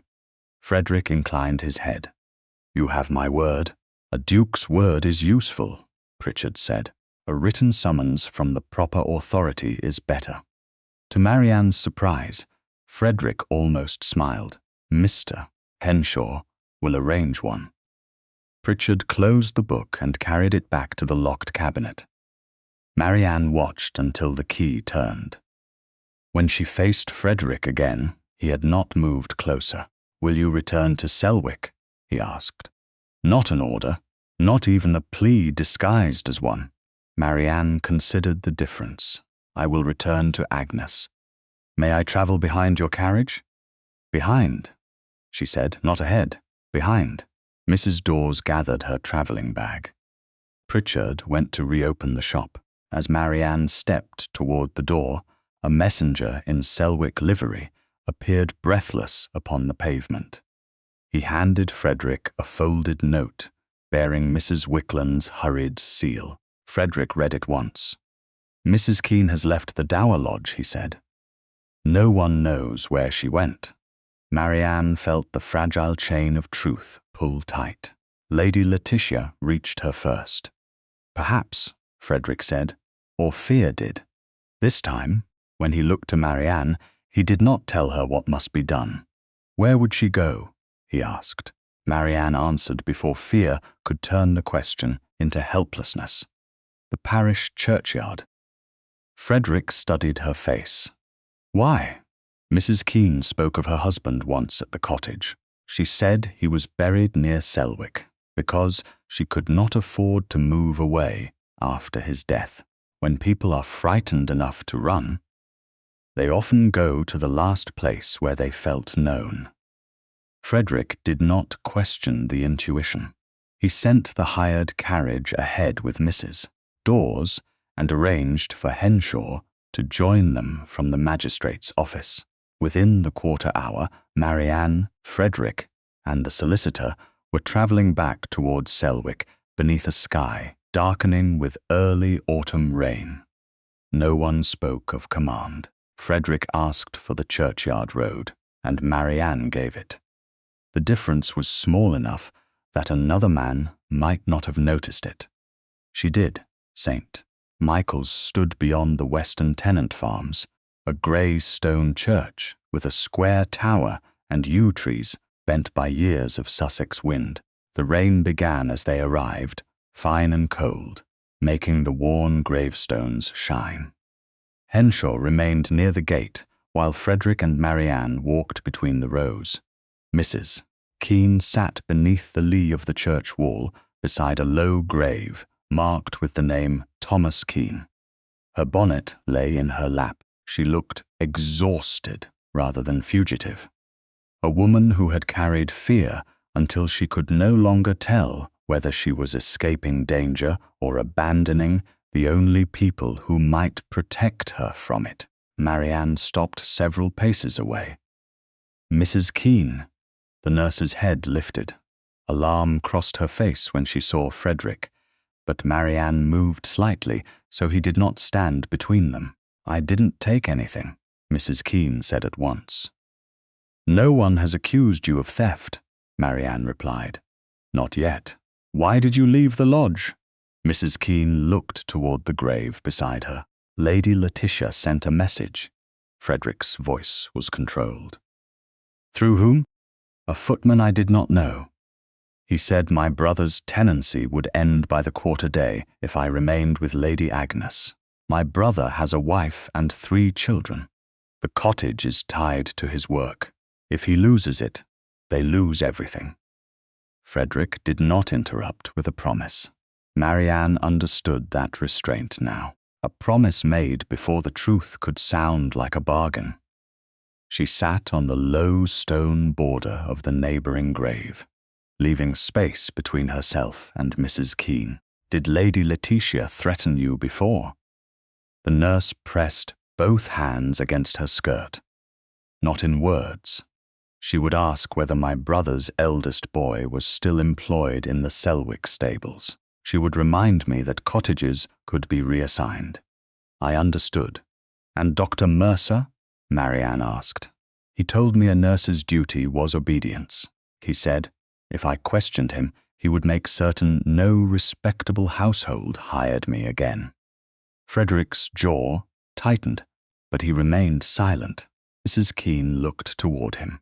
"You're waiting for me to confess." "I am waiting for you to decide whether you will tell us what happened," he said. "Those are not the same thing." The answer unsettled her more than anger might have done. She looked down at Thomas Keene's name. The medicine changed 6 weeks ago. Before that, Lady Agnes had a few drops in water at night. She disliked it, but she still woke in the mornings and could read. Dr. Mercer brought the blue bottle himself after Mr. Pritchard refused him. Marianne leaned forward. "You heard him say that?" He said Pritchard had become sentimental and useless. The new medicine was stronger. He wrote the dosing card and told me to fill the silver spoon. "Once each night?" At first, Mrs. Keene swallowed.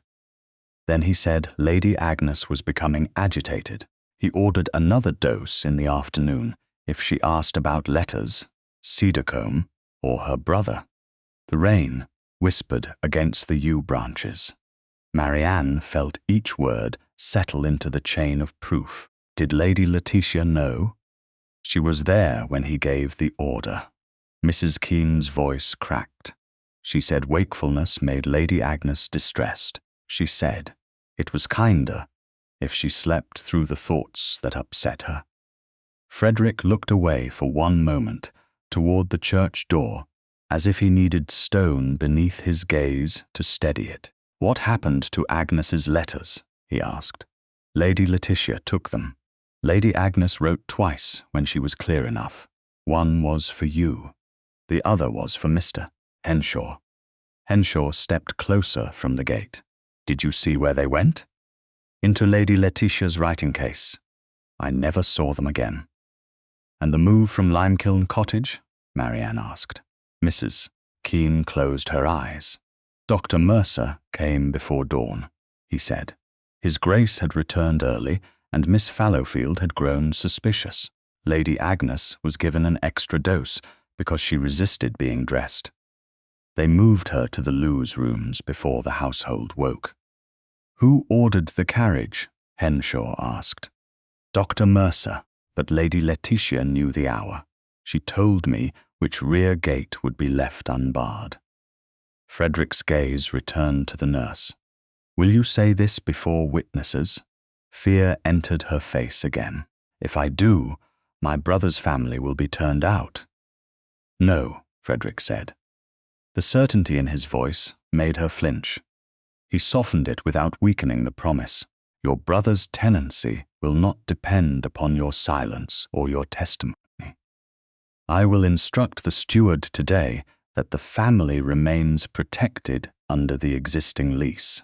That protection will stand whether you testify or refuse.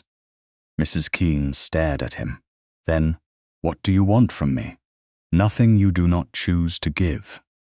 Marianne watched the words reach her, not immediately. Trust did not move that quickly in a woman trained by fear. Mrs. Keene looked toward her husband's grave, then at Marianne. I gave the medicine. Under pressure, Marianne said. But I gave it. Yes. Marianne did not rescue her from the truth. You will have to say that as well. Tears gathered in Mrs. Keene's eyes. Will Lady Agnes hate me? She may be angry. She may refuse to forgive you. That is hers to decide. Marianne let the silence remain honest. But if you speak, you give her back something that was taken, the right to have what happened named plainly. Mrs. Keene covered her face with both hands. When she lowered them, her voice was unsteady but clear. I will testify. Henshaw opened his case and took out paper. Not here. Not today. I will arrange a formal statement when you are rested, with no one from Selwick present except a witness you approve. Mrs. Wickland, Mrs. Keene said. I trust her. Then Mrs. Wickland. Frederick offered the nurse his arm only after she tried to rise and faltered. May I? She nodded. He helped her stand without turning assistance into possession. The three of them walked back toward the carriage beneath Henshaw's umbrella. Mrs. Keene would ride with the solicitor to the Dower Lodge in a separate vehicle from the church steward. Frederick arranged it without placing her under guard. Only after she had left did Marianne and Frederick enter the original carriage. The door closed against the rain. For several moments, neither spoke. The vehicle began to move, wheels sinking softly into the wet road. Frederick sat opposite her, his face pale, with restrained anger and something deeper. I have no right to expect forgiveness quickly, he said. From Agnes or from you? Marianne looked at the rain sliding down the glass. You are not asking for it now. No, that matters. He rested his hands upon his knees. I almost ordered you to remain at the lodge yesterday.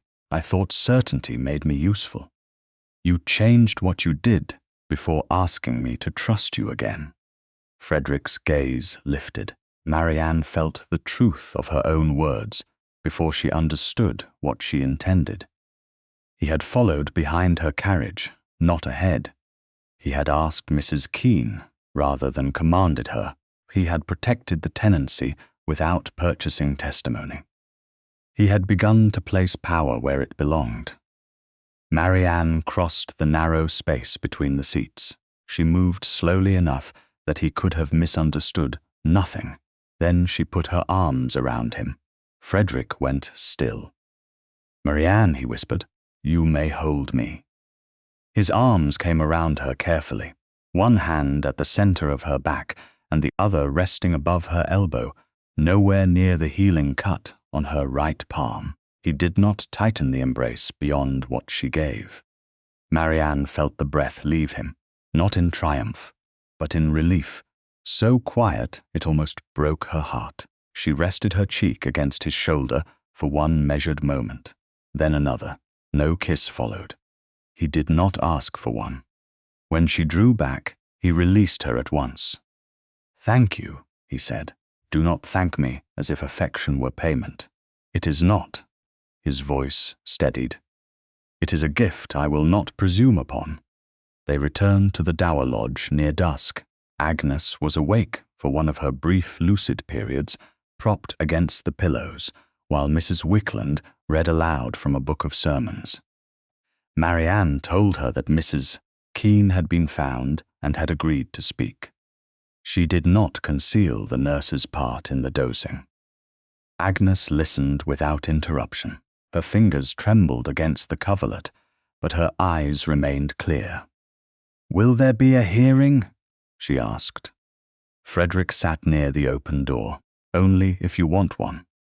Agnes looked at him for a long time, as though testing whether the answer would remain hers after she gave it.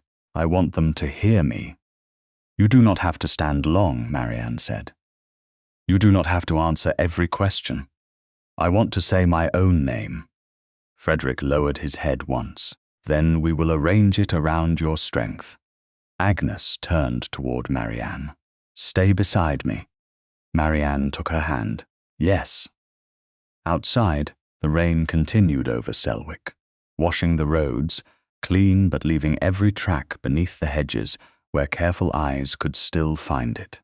The morning before the hearing began with labels, seals, and the kind of silence that made every small movement sound deliberate. Henshaw had converted the Dower Lodge study into a temporary evidence room. The iron-bound dispatch box stood upon the central table. Its lock remained intact. The key had never left his possession. Inside, the engraved spoon lay wrapped in clean linen, while the blue bottle and Dr. Mercer's dosing card remained sealed separately. The original stable book was still locked in the Selwick stable office. Only the certified extract would travel to Lewes, accompanied by the head groom who had witnessed the entry. Mr. Pritchard had sent word that he would bring the blue-covered counterfoil book himself and surrender it to no one. Henshaw approved of that caution. Frederick did as well. He had begun to understand that trust depended less upon who commanded the evidence than upon who refused to move it carelessly. Marianne stood beside the table with a list in her left hand. The cut on her right palm had closed enough that the bandage had been removed, leaving a narrow healing line across the skin. "The order matters," she said. "If we begin with Cedarcombe, Lady Letitia will call this a family quarrel over money. If we begin with Dr. Mercer's medicine, he will say the treatment was necessary because Agnes was already irrational. We must establish place first." Henshaw dipped his pen. "Go on. His Grace confirms that he followed me without my knowledge and found the spoon himself. Then the head groom establishes the carriage movement and Dr. Mercer's requisition. Mr. Pritchard compares the original mild draft with the later instruction. Mrs. Keene explains how the dose changed and who ordered it. Only after that should we show motive." "And Lady Agnes?" Henshaw asked. Marianne looked toward the bedchamber above them. "Last, not because she is least important, but because no one should force her to carry the burden of making the other evidence believable." Frederick stood near the window, listening without interruption. "Agreed," he said. Henshaw glanced at him. "Your Grace, it may strengthen the opening if you make a statement concerning House Marlowe." "No." Frederick's answer came quietly. "It would strengthen my position. That is not the same thing." He turned to Marianne. "I will confirm only what I saw and where I failed. I will not begin with title, loyalty, or family honor." Henshaw inclined his head and wrote it down. Then the sequence stands. A footman entered carrying a folded note from Lewes.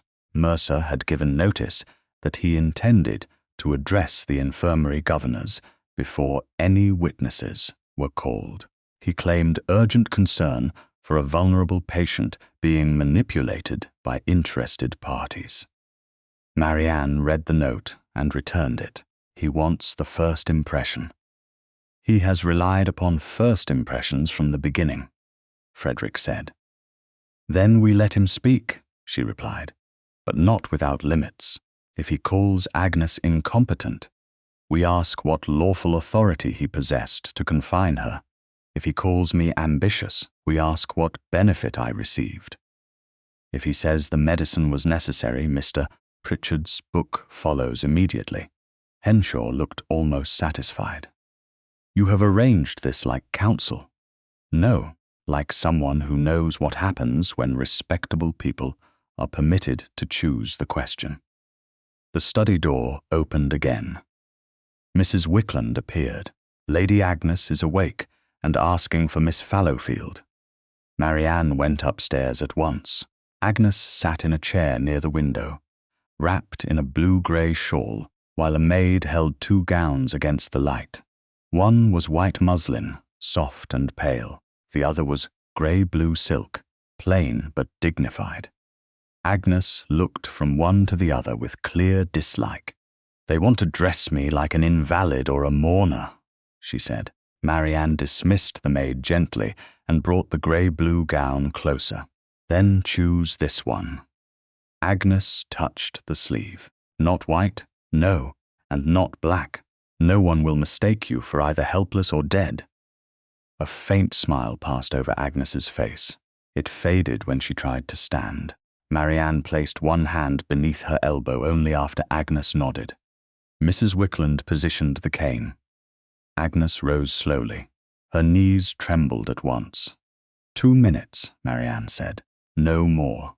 I need longer than 2 minutes to speak. You need strength enough to finish the sentence that matters. Agnes stood while Marianne counted quietly. At 30 seconds, her breathing shortened. At 1 minute, her grip tightened around the cane. Frederick appeared at the open doorway, but did not enter. Agnes saw him. "You may come in," she said. He stepped inside and stopped beside the mantel. "You do not have to stand tomorrow," he told her. "I know. You may remain seated. You may leave before questions. You may speak only once." Agnes looked at him with tired impatience. "You have become very obedient. I am practicing." That earned him the smallest real smile she had given since her return. At 90 seconds, Marianne guided her back into the chair. Agnes closed her eyes, breathless but composed. "Again this afternoon," she said. "Only if Mr. Harrow approves." "You sound like him. Then one of us is improving." Agnes rested until the color returned to her face. When she opened her eyes again, she looked at Frederick. "Tomorrow, do not answer for me." "I will not, even if Mercer says I am confused. Especially then." She studied him before nodding. After Agnes slept, Marianne went downstairs to the morning room. The door remained open. Mrs. Wickland sat in the adjoining passage, with her mending plainly visible. Frederick waited beside the unlit fireplace. He had removed his coat and stood in shirt-sleeves and waistcoat, not informal enough to be improper, but stripped of the armor he wore before county society. "Henshaw has gone to Luce," he said. "He will confirm the order of witnesses and arrange a magistrate's presence. And Lady Letitia, she is still at the main house. She has been told she will not enter the lodge." Marianne moved to the window.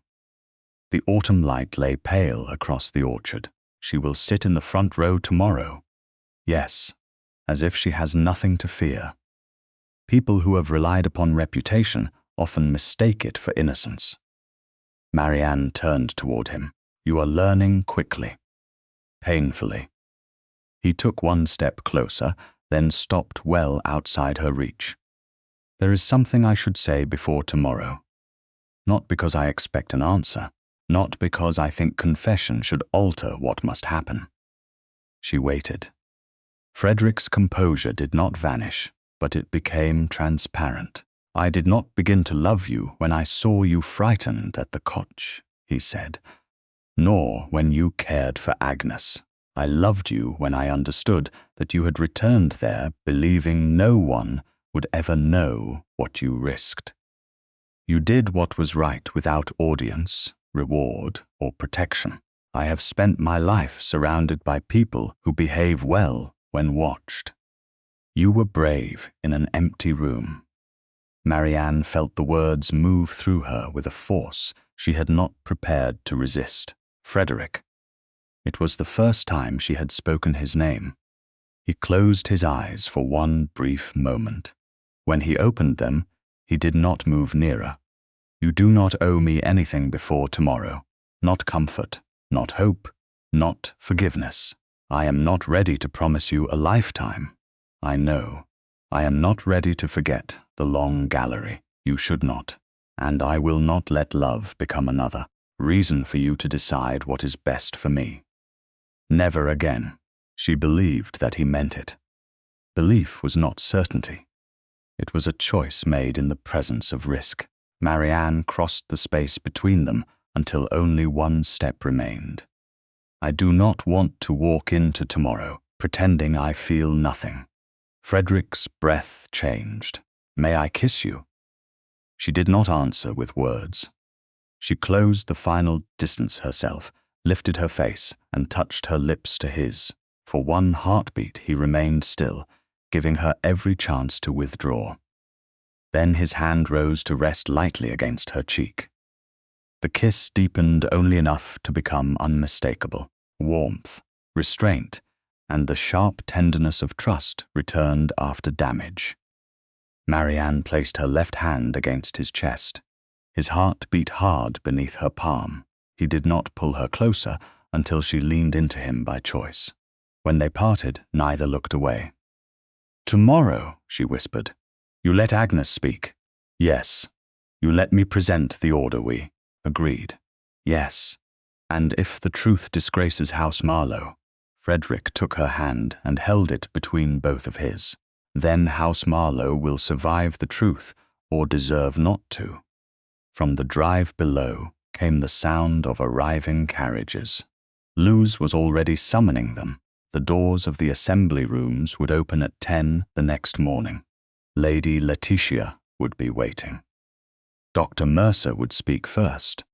Agnes would stand if her strength allowed. Marianne looked down at Frederick's hands around hers, then back at his face. "Do not stand in front of me tomorrow. I will stand where you ask. Beside me. Beside you." The Luz assembly rooms were already crowded when Marianne entered beside Henshaw, with Frederick one pace behind, and Lady Agnes still waiting in the private retiring room under Mr. Harrow's supervision. The annual meeting of the Sussex County Infirmary Governors had drawn physicians, magistrates, clergy, landowners, subscribers, and several of the same county families who had watched Marianne accused at Selwick. Lady Letitia sat in the front row, dressed in black silk, not mourning but authority. Dr. Mercer stood near the chairman's table with a sheaf of notes in his hand, and the confidence of a man who believed respectability would speak before evidence could. The iron-bound dispatch box rested beside Henshaw's chair. Its lock remained intact. The engraved spoon lay within, wrapped separately from the blue bottle and the dosing card. Mr. Owen Pritchard stood across the room with the original blue-covered counterfoil book under his own arm. The head groom had brought only the certified extract from the Selwick stable book. The original remained locked in the estate office. Nothing had changed hands without witness. The chairman called the meeting to order, but Mercer rose before the customary report could begin. "I must address an urgent matter concerning a vulnerable patient," he said. "Lady Agnes Marlowe has been removed from proper medical care and subjected to influence by a companion with clear ambitions toward his grace." Murmurs moved through the room. Mercer continued, describing Marianne as intelligent, persuasive, and socially desperate. He spoke of nervous weakness, suggestion, and the dangers of allowing an unstable woman to direct her own treatment. He never once said Agnes had asked to be confined. He never once explained why he had no lawful order. When he finished, Frederick did not silence him with rank. He stepped forward only after the chairman recognized him. "Before any evidence is heard," Frederick said, "I must state where I failed." The room quieted. Lady Letitia's face changed by less than a breath. For 14 months, I accepted reports concerning my sister from Lady Letitia and Dr. Mercer. I did not speak to Agnes privately. I did not confirm her wishes. I permitted paperwork, reputation, and family habit to stand where my own judgment should have stood. Whatever else is proved today, that failure is mine. No one in the room had expected a duke to begin by reducing his own authority. Mercer shifted his papers. Lady Letitia looked away. Frederick moved beside Marianne and stopped there. Miss Fallowfield will present the order of evidence. The chairman hesitated, then nodded. Marianne approached the table. Her healing right palm no longer required a bandage, though the narrow red line remained visible when she opened her hand. "We begin with place," she said. "Not money, not reputation. Place." Henshaw opened the dispatch box in full view of the room. Frederick testified that he had followed Marianne, without her knowledge before dawn, entered Limekiln Cottage, and found the room recently emptied. He described the warm ash, the damp basin, the mark where a pallet had stood, and the fresh wheel tracks turning toward the Lewes Road. Henshaw unwrapped the spoon and placed it on a white cloth. The engraved name faced the governor's, Lady Agnes Marlowe. The room leaned toward it as if silver could speak. Lady Letitia rose. Miss Fallowfield could have placed it there. "She did not know I had returned early," Frederick said. "You did." The head groom came next. He confirmed that Dr. Mercer had requisitioned a closed carriage at 4 in the morning and written Lewes Medical Lodging as the destination. The certified extract was read aloud. No estate carriage had taken Agnes to Dover, Newhaven, London, or any railway station during the 14 months she was supposedly in Florence. "The original stable book remains at Selwick," Henshaw said. "This is a certified extract. The witness who made the entry is present." Mercer dismissed the carriage as a precaution taken for a difficult patient. Marianne did not argue. "Then we come to medicine." Pritchard brought his counterfoil book to the table, but did not surrender it. He opened to the page bearing Agnes's name and showed the mild draught he had supplied months earlier. Measured in drops and diluted in water, he testified that Mercer later requested a far stronger preparation without naming the patient. Pritchard had refused. The Marlowe account had then been withdrawn from his shop. Henshaw broke the seal on the blue bottle in the chairman's presence. Pritchard examined the scraped label and identified the bottle as a type obtained from a wholesale chemist he did not use for private drafts. "This label bears my name," he said, "but I did not prepare this bottle." The dosing card was opened next. 1 spoon at night. An additional dose when distressed. Pritchard looked at the engraved spoon and then at Mercer. "That is not a measured quantity. The bowl is deeper than an ordinary teaspoon. Any physician giving such an instruction, with a concentrated preparation, would know the result could vary dangerously." Mercer's composure fractured. "You were not treating the patient." "No," Pritchard replied, "because you removed her account after I asked for her name." Mrs. Keene entered under Henshaw's protection, with Mrs. Wickland beside her. Her voice trembled at first, but she did not look toward Lady Letitia for permission. She admitted administering the medicine. She explained that Mercer had ordered the stronger night dose, and later an additional afternoon dose, whenever Agnes asked about letters, Cedarcombe, or Frederick. She testified that Lady Letitia had forbidden correspondence and threatened her brother's tenancy if she questioned the arrangement. Then she described the removal from Limekiln Cottage. "Doctor," Mercer said. His Grace had returned early. Lady Agnes resisted being dressed. He ordered another dose. Lady Letitia told us which rear gate would be left open. Lady Letitia stood. This woman is protecting herself from dismissal. Her family tenancy is protected whether she testifies or not, Frederick said. I made that decision before she agreed to speak. Mercer struck the table with the edge of his hand. Every witness in this room has been coached by Miss Fallowfield. Marianne faced him. Then do not take my word. The side door opened. Agnes entered wearing the grey-blue gown she had chosen, a cane in one hand. Frederick stood on one side of her, and Marianne on the other, but neither touched her until she extended her arms.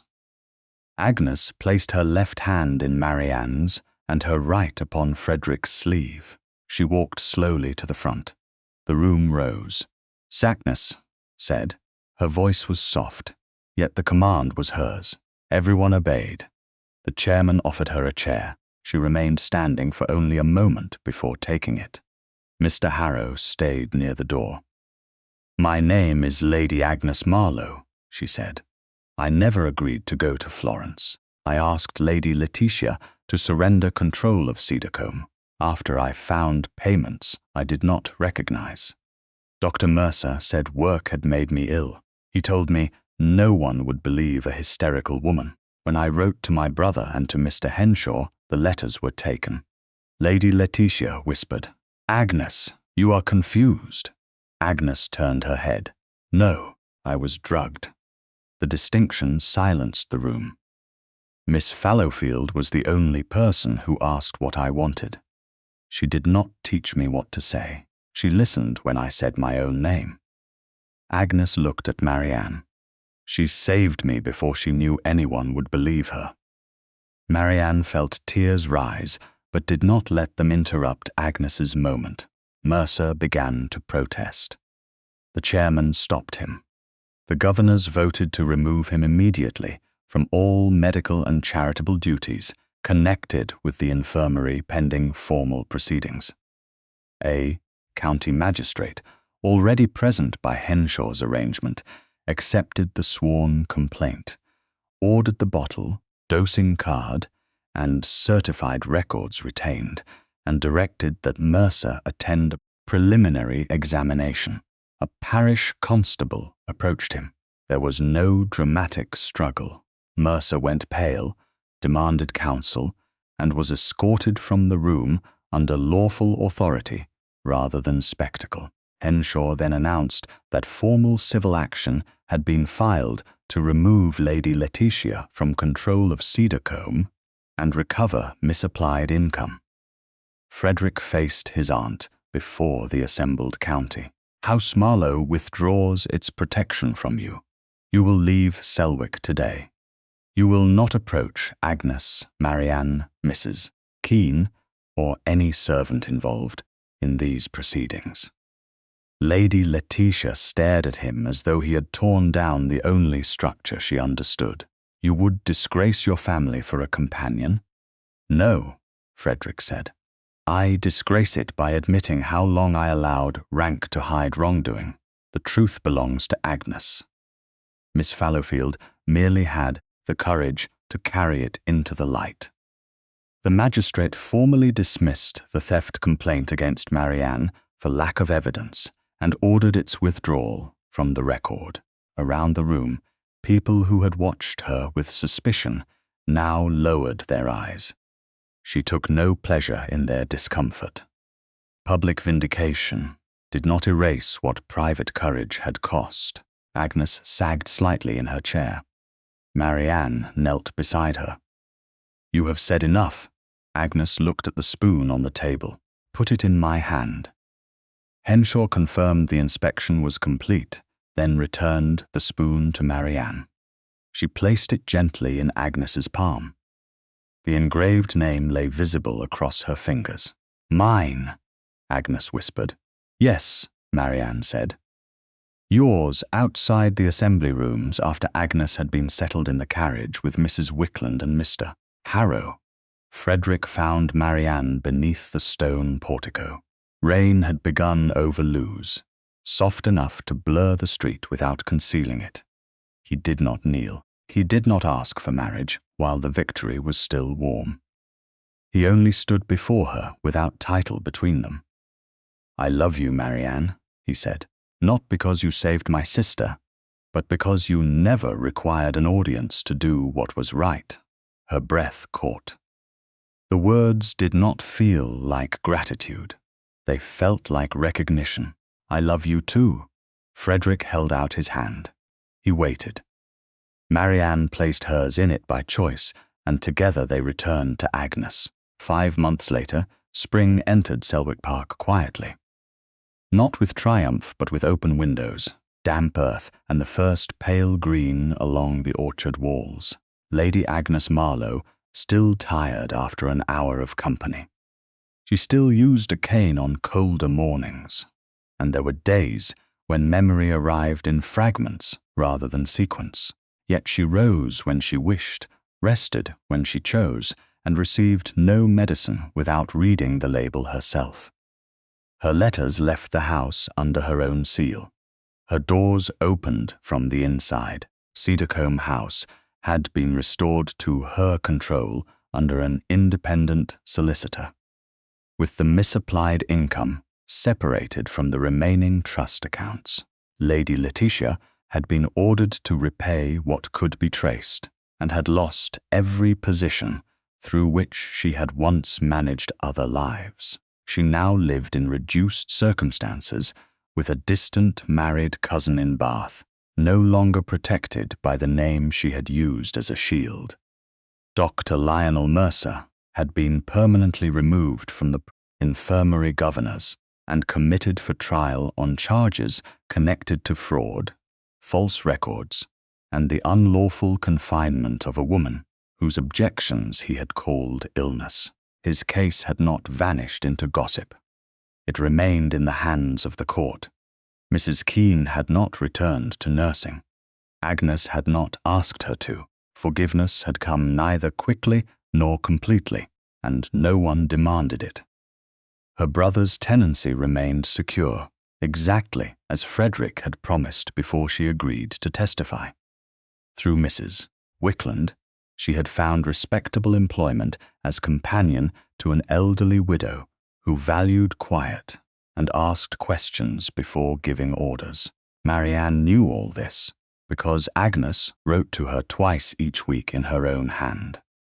During those 5 months, Marianne had not lived at Selwick. She had taken rooms with Mrs. Eleanor Bexley, a respectable widow in Lewes, who had once known Marianne's mother, and who considered chaperonage a duty rather than a prison. Frederick visited according to custom. He sent calling cards. He sat in Mrs. Bexley's drawing-room beneath the supervision of a woman who knitted through every declaration and missed nothing. He invited Marianne to walk in public gardens with Mrs. Bexley beside them. He never used money, employment, or the gratitude of House Marlowe to hurry her answer. When he proposed, he did so without witnesses beyond the widow in the next room, and without speaking of rescue, rank, or what society expected. He asked whether Marianne wished to build a life in which each of them would retain the right to speak before the other acted. She answered yes, only after asking him where they would live, what authority she would hold in the household, and whether Agnes would ever again be treated as a dependent guest. Frederick answered every question before he touched her hand. Their wedding took place in the parish church that morning, small enough that no one could mistake it for a spectacle. Agnes attended in a chair near the front, dressed in blue-grey and resting before the vows began. Mrs. Wickland sat beside her. Henshaw stood with Frederick. Mr. Pritchard had declined a place of honour and accepted one among the ordinary guests, which suited him better. Mrs. Bexley cried openly and denied it afterward. By noon, the family had returned to Selwick for a wedding breakfast in the orangery. Sunlight passed through the glass roof and warmed the tiled floor. Lemon trees stood in painted tubs along the walls. The long table held tea, bread, cold meats, early strawberries from the forcing house, and no arrangement grand enough to turn affection into display. Marianne entered not as a rescued companion presented to the household, but as Frederick's chosen wife and the woman who had chosen him in return. Servants bowed. She acknowledged each of them without allowing rank to erase the years when she had entered rooms unnoticed. Frederick drew out her chair. "Your Grace," Agnes said from across the table, "you are hovering." Marianne looked at him. "She means you." Frederick sat. I was being attentive. You were measuring the distance between her hand and the teapot. Agnes reached for a folded letter beside her plate. Her movements remained careful, but they were her own. "I have written to the Cedarcombe steward. The south tenant roof will be repaired before the next rain. I signed the instruction myself." Frederick smiled. "Then he will obey it." "He had better." She turned the letter so Marianne could see the dark green seal impressed with Agnes's initials. "It is the first order I have sent without another person reading it before it left my hand." Marianne felt the importance of the moment beneath Agnes' dry tone. How did it feel? Terrifying, Agnes considered, and ordinary. "I think that is the part I like best." Frederick reached across the table, then paused before touching her wrist. Agnes noticed and placed her hand beneath his. Their reconciliation had not erased 14 months of abandonment. It had become a practice of direct letters, uncomfortable questions, and answers given without intermediaries. "I will be at Cedarcombe next month," Agnes said. "Not before Mr. Harrow approves the journey." Frederick opened his mouth.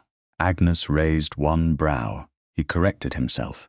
"When you decide you are ready, and after you have heard his advice." "Better." Marianne hid a smile behind her teacup. Frederick turned to her. "You encourage her. I listen to her. You are still learning the difference."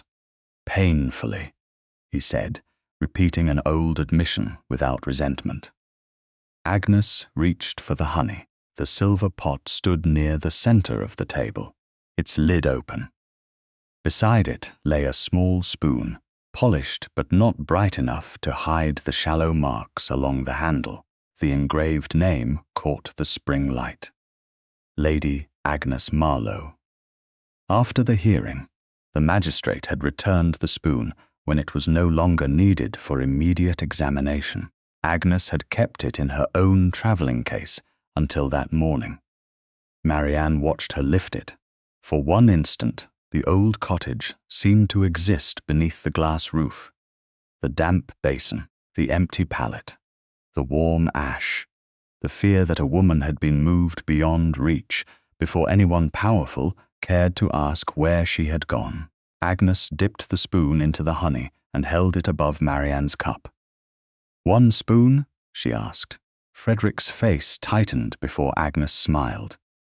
"Of honey, Frederick, you may breathe." Marianne held the cup steady while the honey slipped into the tea.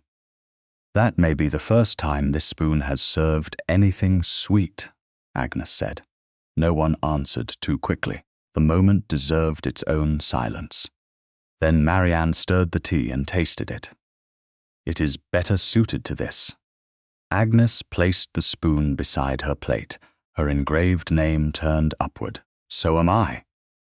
Later, when the guests had withdrawn and the servants were clearing the last dishes, Frederick and Marianne remained near the orangery windows. Beyond the glass, the old path toward Limekiln Cottage disappeared among the new leaves. The cottage itself would not become a school, a refuge, or a monument. Agnes had chosen to have it emptied, repaired, and returned to ordinary estate use. She did not want her suffering preserved as scenery. Marianne understood. I do not want to be remembered as the woman a duke saved, she said. Frederick looked at her, the wedding ring warm upon her hand where their fingers met. You will not be. What will they say then? That you taught a duke how to see? Marianne shook her head. That still gives you too much importance. Then they may say you saw the truth before anyone else was brave enough to look. Better. He lifted her hand and waited. She turned her palm freely within his, the old cut now only a faint line. And what shall they say of you? She asked. Frederick considered the question with the seriousness he gave to promises, that I learned love is not the right to decide for someone. It is the courage to remain beside her when she decides for herself. Marianne leaned closer. That will do. He kissed her gently, with no audience left to impress and no debt between them. When they returned to the table, Agnes was sealing another letter. The medicine spoon rested beside the honey pot. Ordinary at last. Frederick held out his hand across the sunlight. Marianne placed hers in it by choice. And the three of them remained together in a house where silence no longer belonged to the most powerful person in the room.